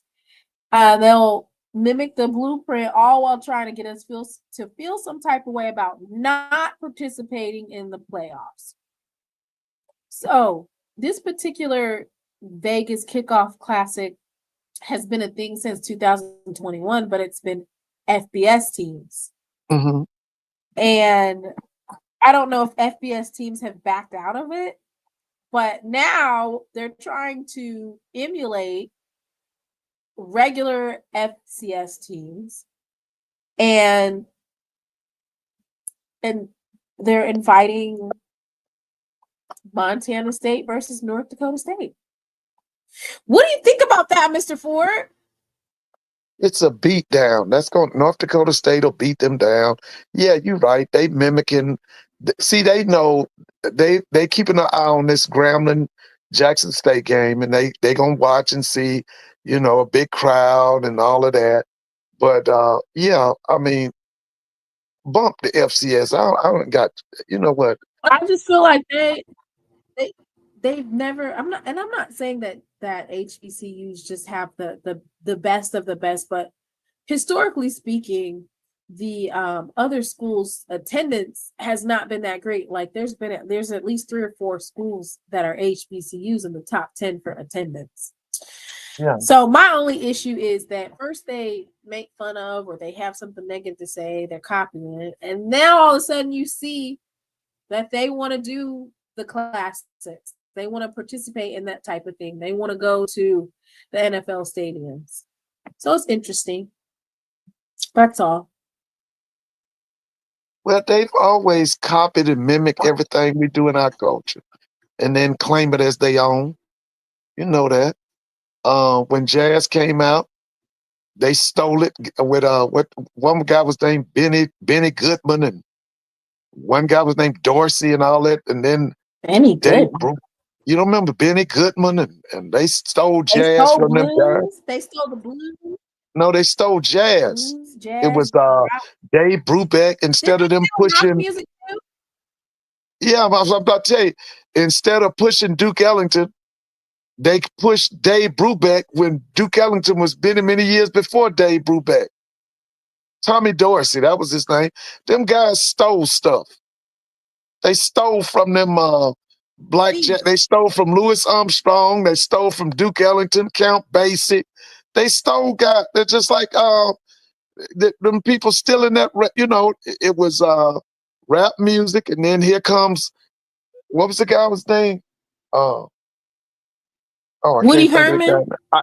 No, remember one guy was named Ice. What was that guy? You remember that? Vanilla Ice. Vanilla Ice. Then came Eminem. Then came Michael Moore. And all, they always steal everything because you know that our culture is a creative culture. It's always creating stuff. Then they steal it for themselves. It's Yeah, just not right. gonna hit the same. You're Y'all right, don't bro. have Tank band right here. competitions, band battle. It's not gonna hit the same.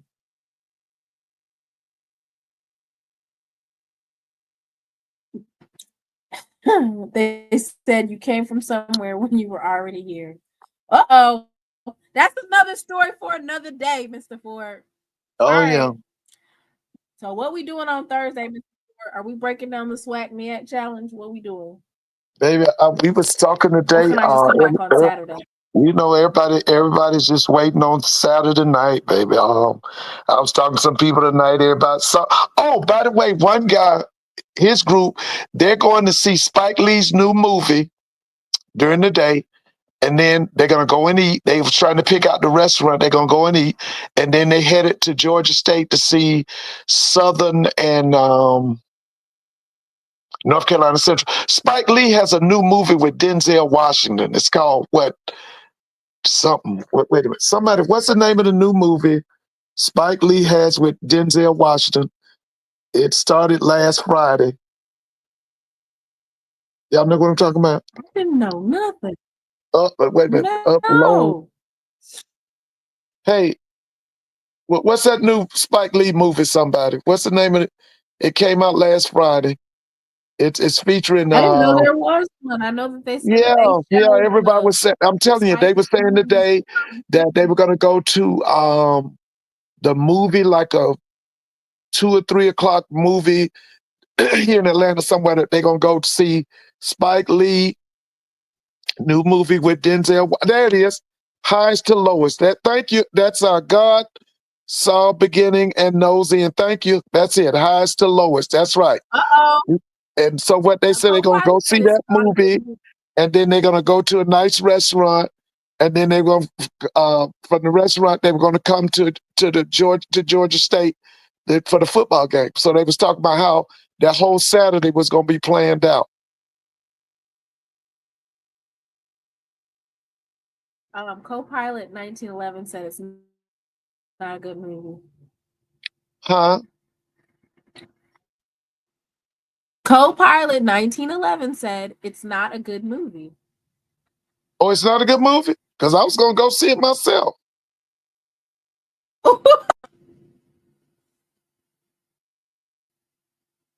Yeah, I was gonna go see it too. Listen, let me tell you something. When it comes to Denzel Washington, I always want to see what he's doing. Denzel to me is just, my mom, them, I saw Sidney Poitier, as a kid, and I saw him, as I got older. But for me, Denzel Washington is awesome. The first time I saw Denzel Washington, right?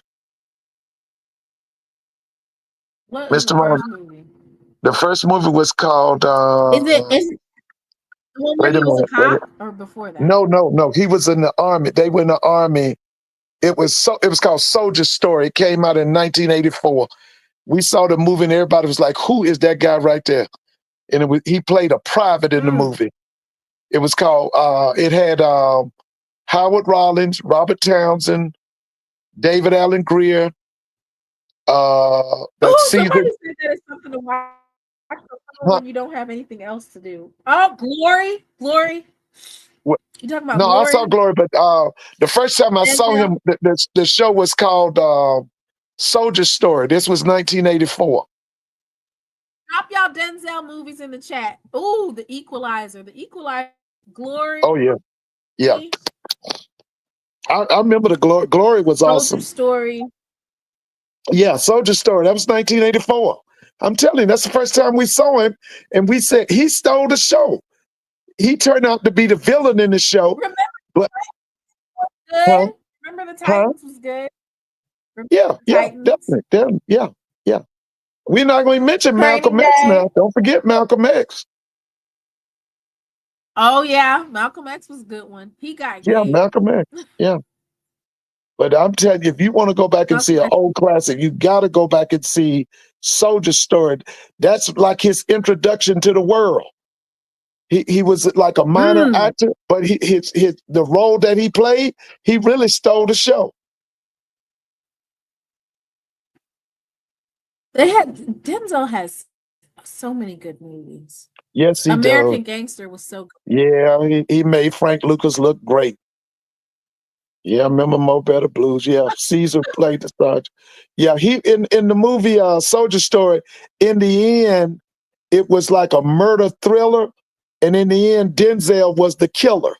But in the movie, some people thought the white people had killed the guy, but in the end, it was him. He was the man. He played that role. If you ever get a chance, Mr. Mona, go back and look at that movie, Soldier Story. Matter of fact, Patti LaBelle is in that movie. Ooh, Gladiator 2. That was his most Oh yeah, recent. that I'm was guessing so. this is And you know what? Let me his say most. this about Gladiator 2. These people in America showed that they don't even know their own history because they were mad because he had that chief role, but they don't understand that many of the Roman Caesars were black men. They don't even Ooh, know their own history. tell it. And he showed right how he got to that spot. Yeah, that were John black Q. men who were they had now what they don't tell you is basically the whole Roman army was black men, just like the Greek army was too. But how they get away with the Greek army is they call them Spartans. Okay. But if they was here today, they call them niggers.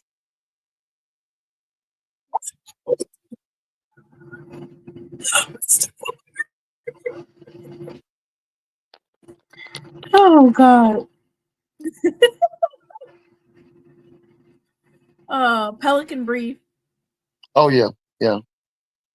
Now, when you talk about a timeless classic actor, Denzel Washington is one of the greats. Oh yeah. Oh yeah. Oh yeah. Yeah.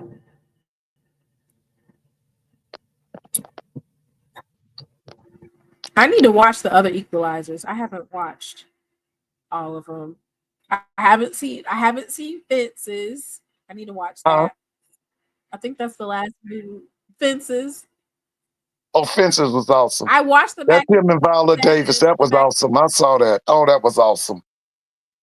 It was a the book black of dude that wrote Eli. that story. I can't think of that guy's name. He was from Pittsburgh. He wrote that story, Fences. Huh? The Great Debaters, Mr. Ford. Oh, The I Great love Great Debaters. Debaters. And what they didn't tell you about that It's Professor one Tolson. picture. Professor Tolson was a football coach, and at the time, Wiley College was in this SWAC. They were in the SWAC. Fallen. Have you seen Oh Fallen? That's kind of like a horror movie. Have you seen Fallen? That was about a serial killer. no, no, That was good. I didn't see that. Yeah, Professor Tolson was a football coach. Virtuosity. I forgot that Denzel was in that one. I should not Yeah, have been watching that that. guy August Wilson was brilliant. He wrote that book Fences. That was he was from Pittsburgh. He was from August Wilson was from Pittsburgh. Ricochet. I don't even see that. Yeah, Oh, I I think I see do it. remember Ricochet. Yeah.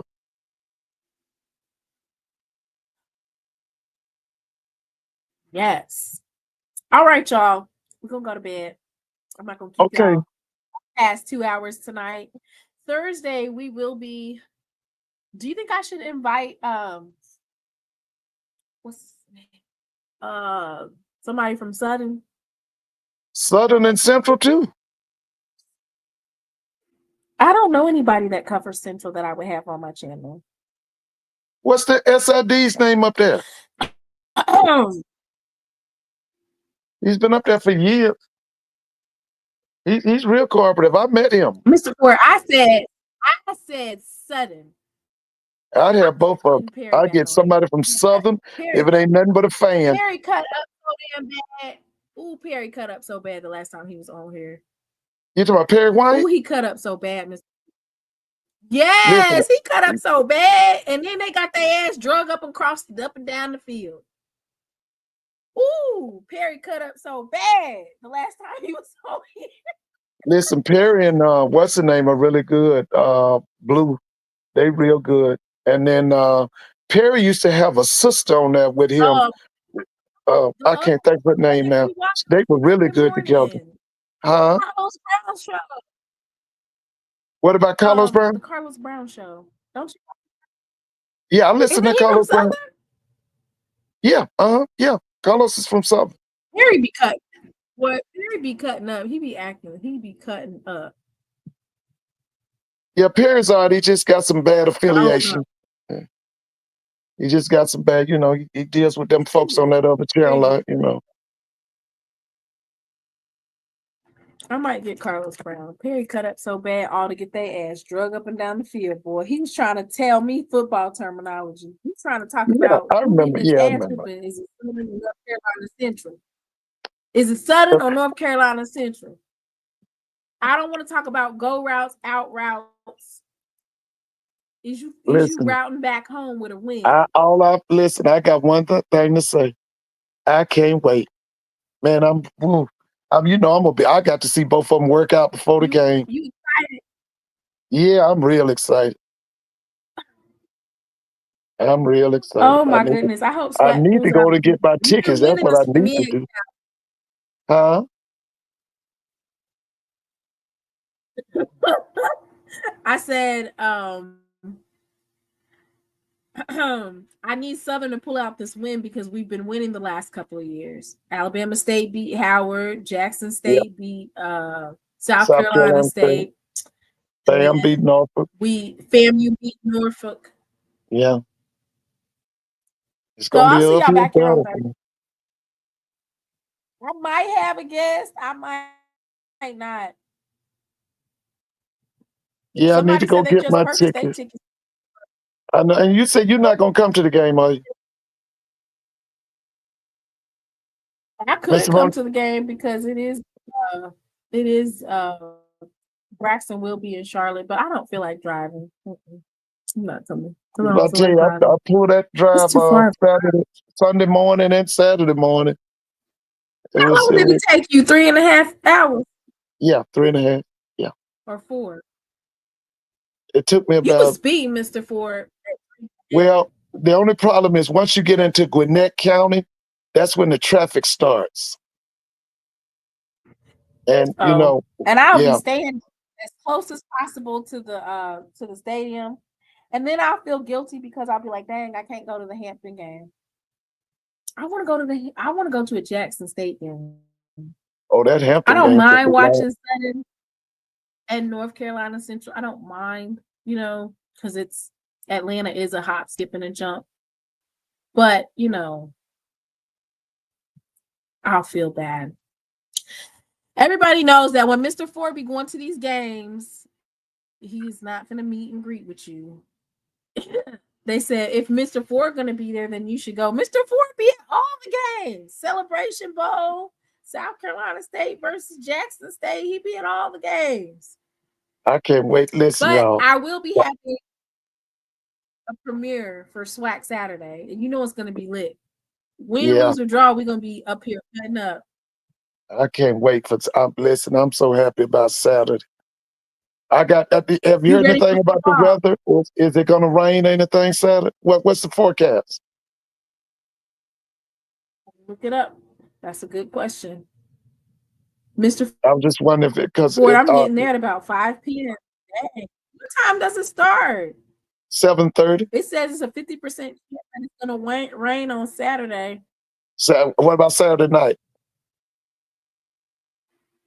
At 6 p.m. there's thunderstorms possible. Okay. So it Okay. does say there's a possibility of some rain. But y'all are in the dome though, right? Isn't it enclosed? Is it outside? I went to that It's game. outside. Yeah, it's at That Georgia first State. game. It's at Georgia State. I couldn't remember.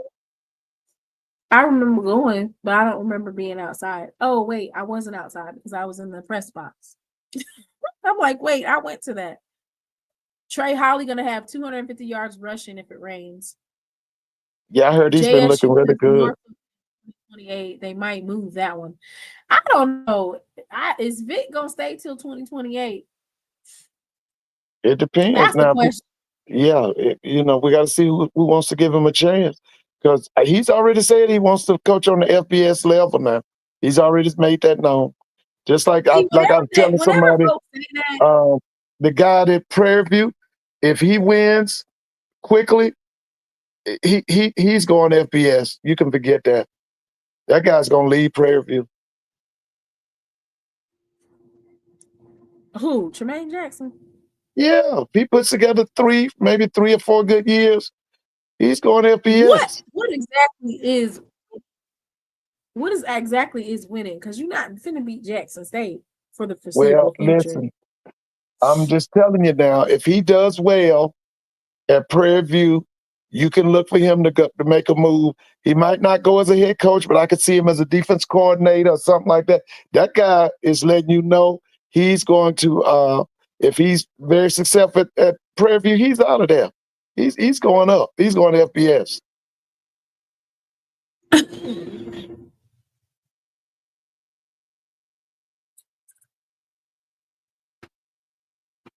Interesting that you're saying that. Because by all accounts, Prairie View has everything that you could possibly need. The facilities. They just don't have fans, but they have the facilities. Yeah, but he's looking to go up on a higher level. Like he said, I think that guy. That's why he's talking all that stuff about he don't just want to be SWAC good. He want to be. It's a prelude to I want to go FBS. That's what he's saying. He need to crawl before he walk. He finna get his welcome to the SWAC moment real soon. You don't just jump from D2 to the SWAC and think shit sweet like you just finna take over. It don't work like that. And I think a lot of folks done gassed up to thinking that it's like that, and it's not. Okay. It's not like that. I can't listen. I told you. I'm following Jackson State first, Prairie View second. It's a prelude to belt to ass. I know that's right.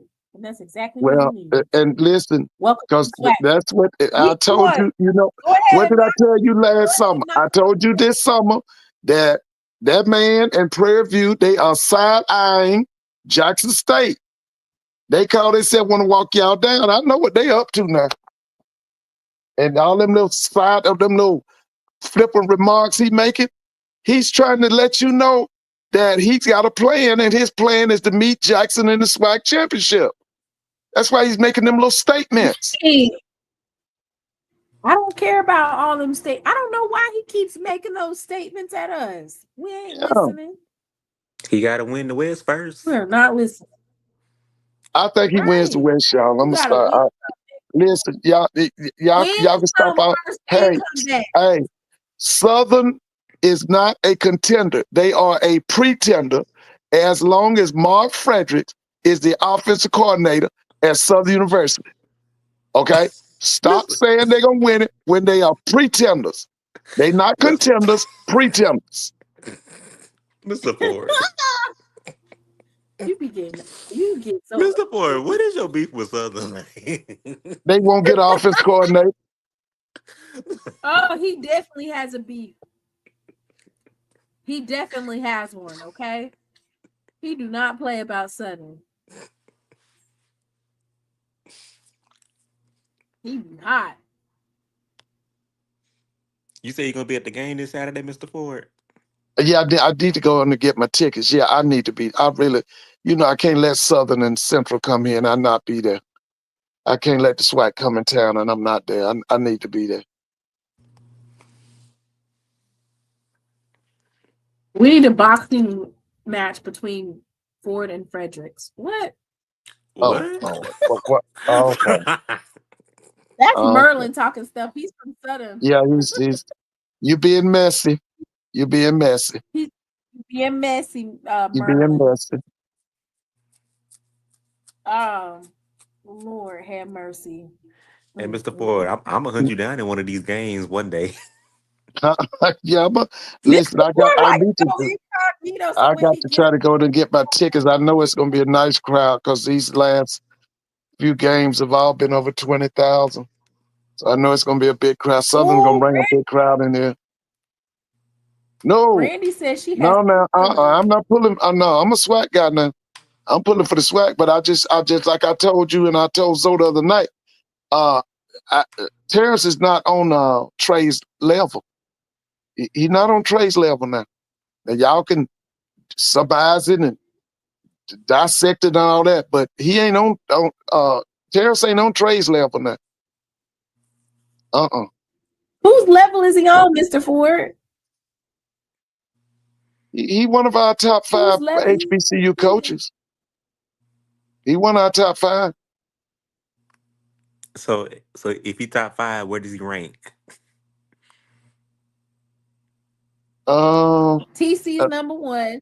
TC number 1. Let me see. Listen, Now, when I'll you tell say, you what. are you talking about just SWAC in general or all HBCUs? No, all HBCs. TC's number 1 in HBCU football. Okay. Trey Oliver's in the top 5. Okay. Yeah, he in the top 5 now. You'll see. He in the top 5. Now, so y'all can get Zoe. number 1. Listen, y'all can go get Zoe and he can do his self-grandizement and all of that. But I said what I said. Terrence is not on Trey's level. Okay? Out. Why are you calling out? Why are you calling out so?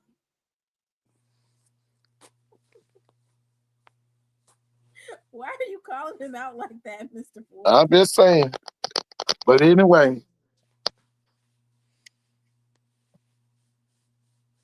Y'all have a good night. Okay, y'all. Have a good night. All right. Good night, Mr. Ford. Bye-bye, y'all. Have a good one. Y'all be cutting up, boy. Shouldn't this Berry beat Trey? Yeah, Trey's definitely not unbeatable. The mailman needs to get that championship win. Ooh. Why is Mr. Ford messy? Not him trying to call Zoe out from the other day. Mr. Ford doesn't let nothing go. Because why are you bringing that back up? That was like two lives ago. They want you to level. Hey, Timona, okay, they want you to come down. They want you to come down to Atlanta, Timona. Atlanta. No. And I got a cold? Absolutely not. Mailman never delivered the mail. Undeliverable. Ooh. And look, the mail never arrived to the post office for it to be delivered.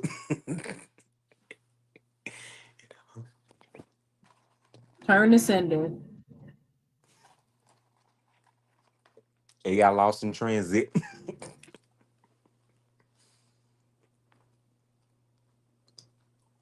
Shots fired.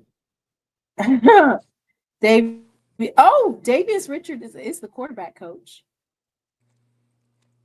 Did you know that? What?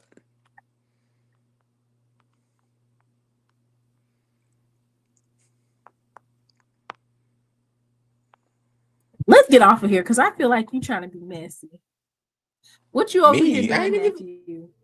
I ain't even say nothing. I just hopped on. Oh, you accusing me of stuff. I ain't even do nothing. No, Tiger Nation, that's not true. Him and Zoe be going at it because they're both SWAC historians, HBCU historians, and they both have a strong opinion. Well, since you Jay, talk do you about think I this, should bring somebody on here? I told you to bring on what's that man name? BJ Jones. You can bring him on. Who is he? Who does he represent? He represents Sutton. Sutton or okay. I think his platform name is The Inside folks in the HBCU chat, Football or something like talk that. about get because they are messy. Do you remember the Southern versus Jackson State live that we had last time? Ooh, boy, that shit was messy. I don't know if I remember live, but I do remember him saying that he cussed before he gets off the show. So he said "F you" and "F" something else or whatever that was. I don't know what that was all about.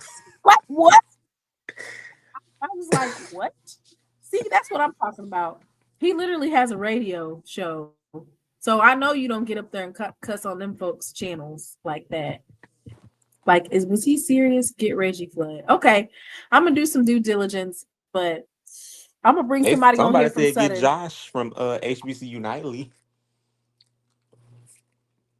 No, that won't be happening on this show. Will not be happening. Mr. Ford. That was on Ken's show too. Like what? Mr. Ford said get the SID. Hey, what? Look, I'm gonna bring somebody on. I think. I'm like Mr. Ford. We can't bring on school officials now. Right. And you over there talking about listen, you guys need a new running back coach. What you gonna do about that? So we'll see. You saw what Willie said. Who I'm gonna bring on here. Yes, she's the chief strategy officer. Yes. A meeting will be called and we'll see. And I'm the communications director. To be done. Because I can't handle Perry but about once a year. I can't handle Perry but about once a year. And I know he's gonna be talking big boy stuff about Trey Holly and you know Jalen Woods, like he was doing. He was over there bragging so hard about T-Set, and T-Set all the way in Grambling, Louisiana now. Ooh. Coach 67, Jimmy Harrison will come on. He shouted you out today. Okay, well, line them up. Merlin, send me a inbox of who that is.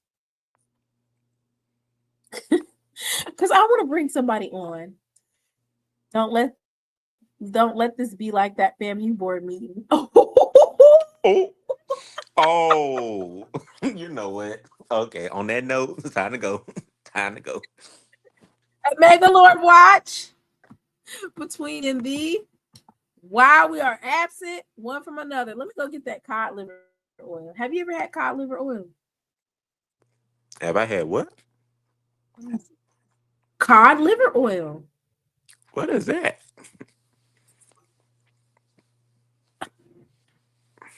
I don't know. It's not like you said. It's not like you said cod liver. I did. No, okay, so if you don't know what it is, when you're from the country, you should know what cod liver oil is. I don't know what that is. It's like Look, I'm country, but I ain't that country. It's like something that's supposed to help you not be sick.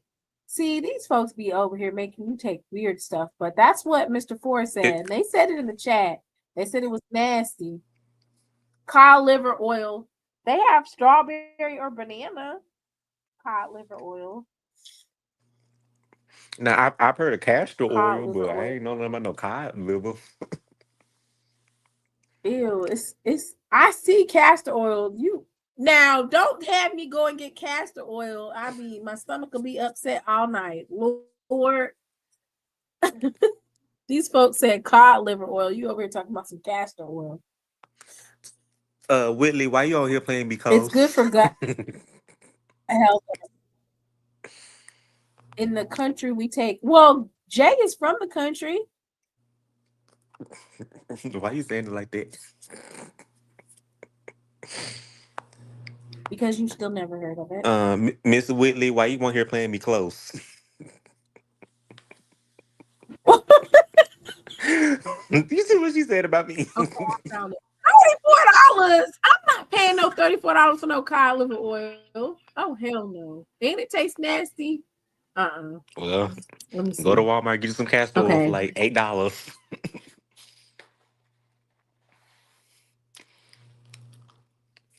They got some at the vitamin store for $15. Cod liver oil. Ooh. Well, I'm gonna just drink my detox tea and call it a day. Right. I'm gonna take some whiskey. Now that's the old regimen, ain't it? Whiskey. That's old school medicine. All right, y'all. In the country, we take castor oil. I could have sworn castor oil was to clear out your system. You don't want to take that. Don't get it confused.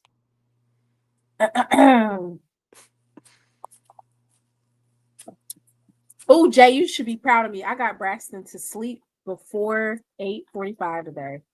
See, I told you. You just follow the recommendation I gave you. He'll go to sleep on time. It was a struggle, but he went to sleep. I made sure to give him his cough medicine, his Vicks vapor rub. I told him, Did you go to get that sleep. melatonin? Why do I have to go to bed early?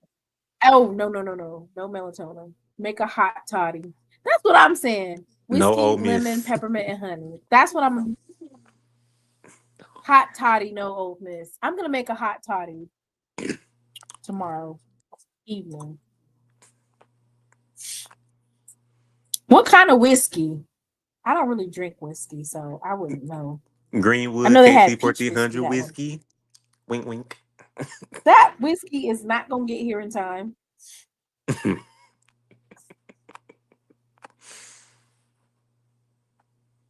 Glenfiddich Scott whiskey. Oh my goodness. It just seems like a really disgusting type of liquor. Aged in wooden gas or charred white oak, including barley, corn, and rye and wheat. Old age whiskey. Can I just get a $5 whiskey? Is it gonna have the same effect? $5 whiskey.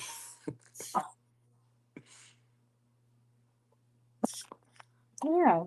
I'm not gonna get no Johnny Walker whiskey to cure a cold. Just get that smooth Tennessee whiskey. Crown Royal Regal Apple whiskey. Jack Daniels. Get Uncle Nearest before them folks shut it down. That lady says she still owns her stuff.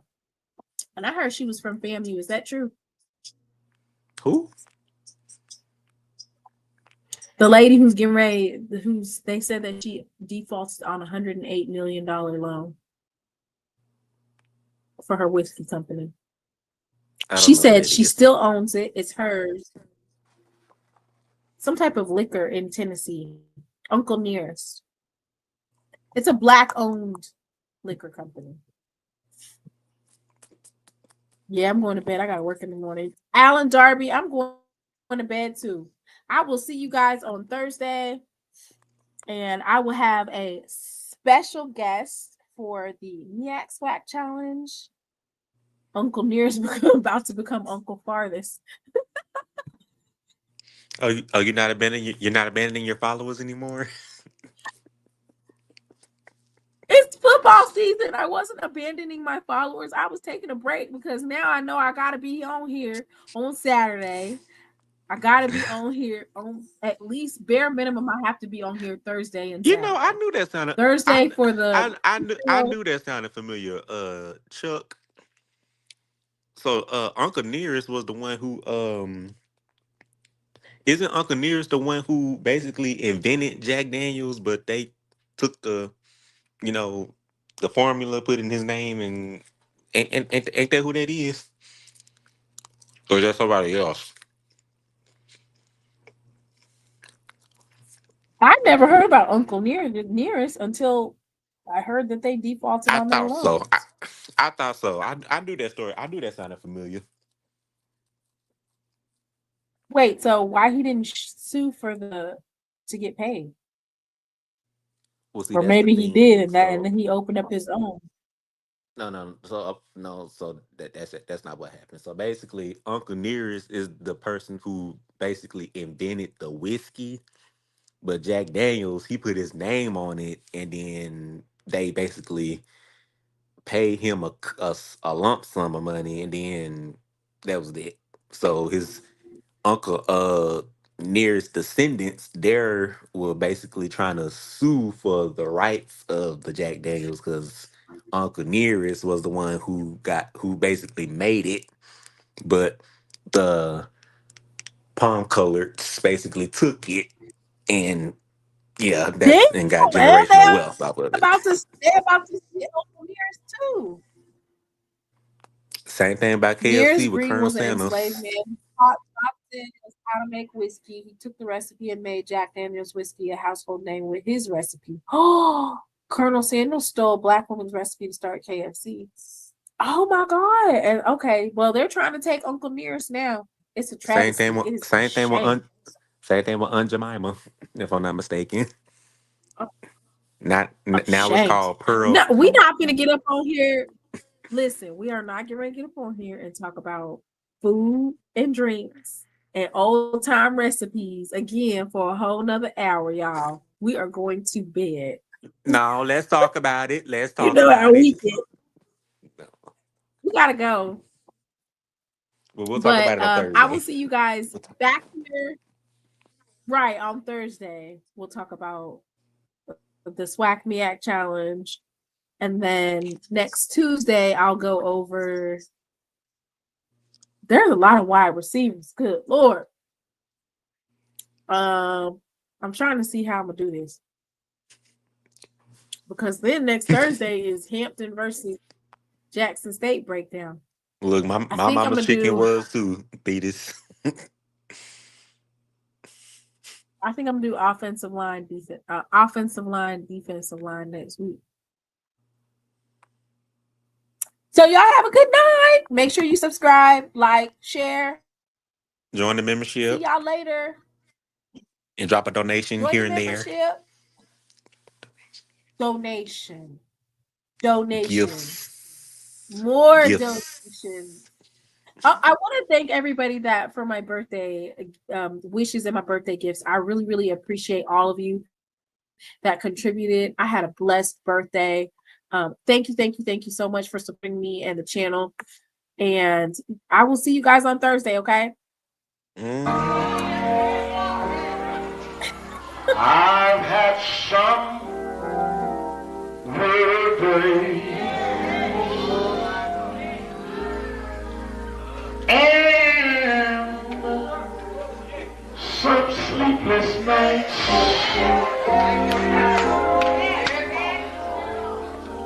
But when I look around and I think things over, all of my good days outweigh my bad days.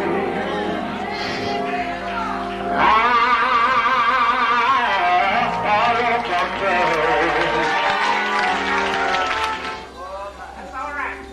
clouds hang low.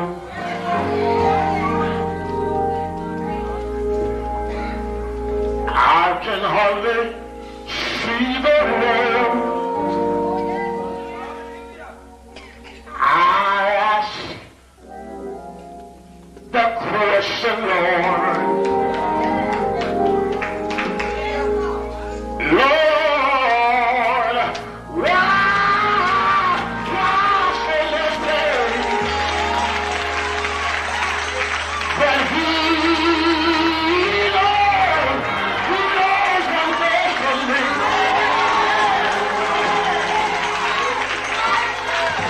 Although my weary eyes, they can't see. So I'll just say, thank you, Lord.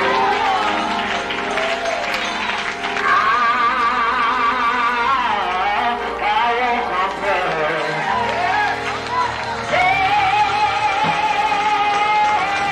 But He is so good to me.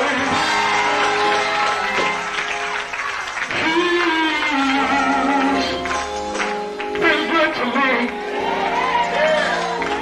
Better than this world you could ever be. He's been so good.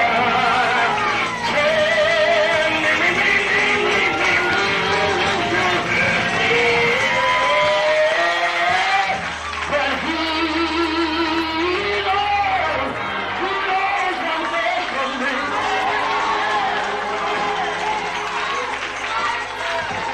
Although my weary eyes, they can't see. So I'll just say,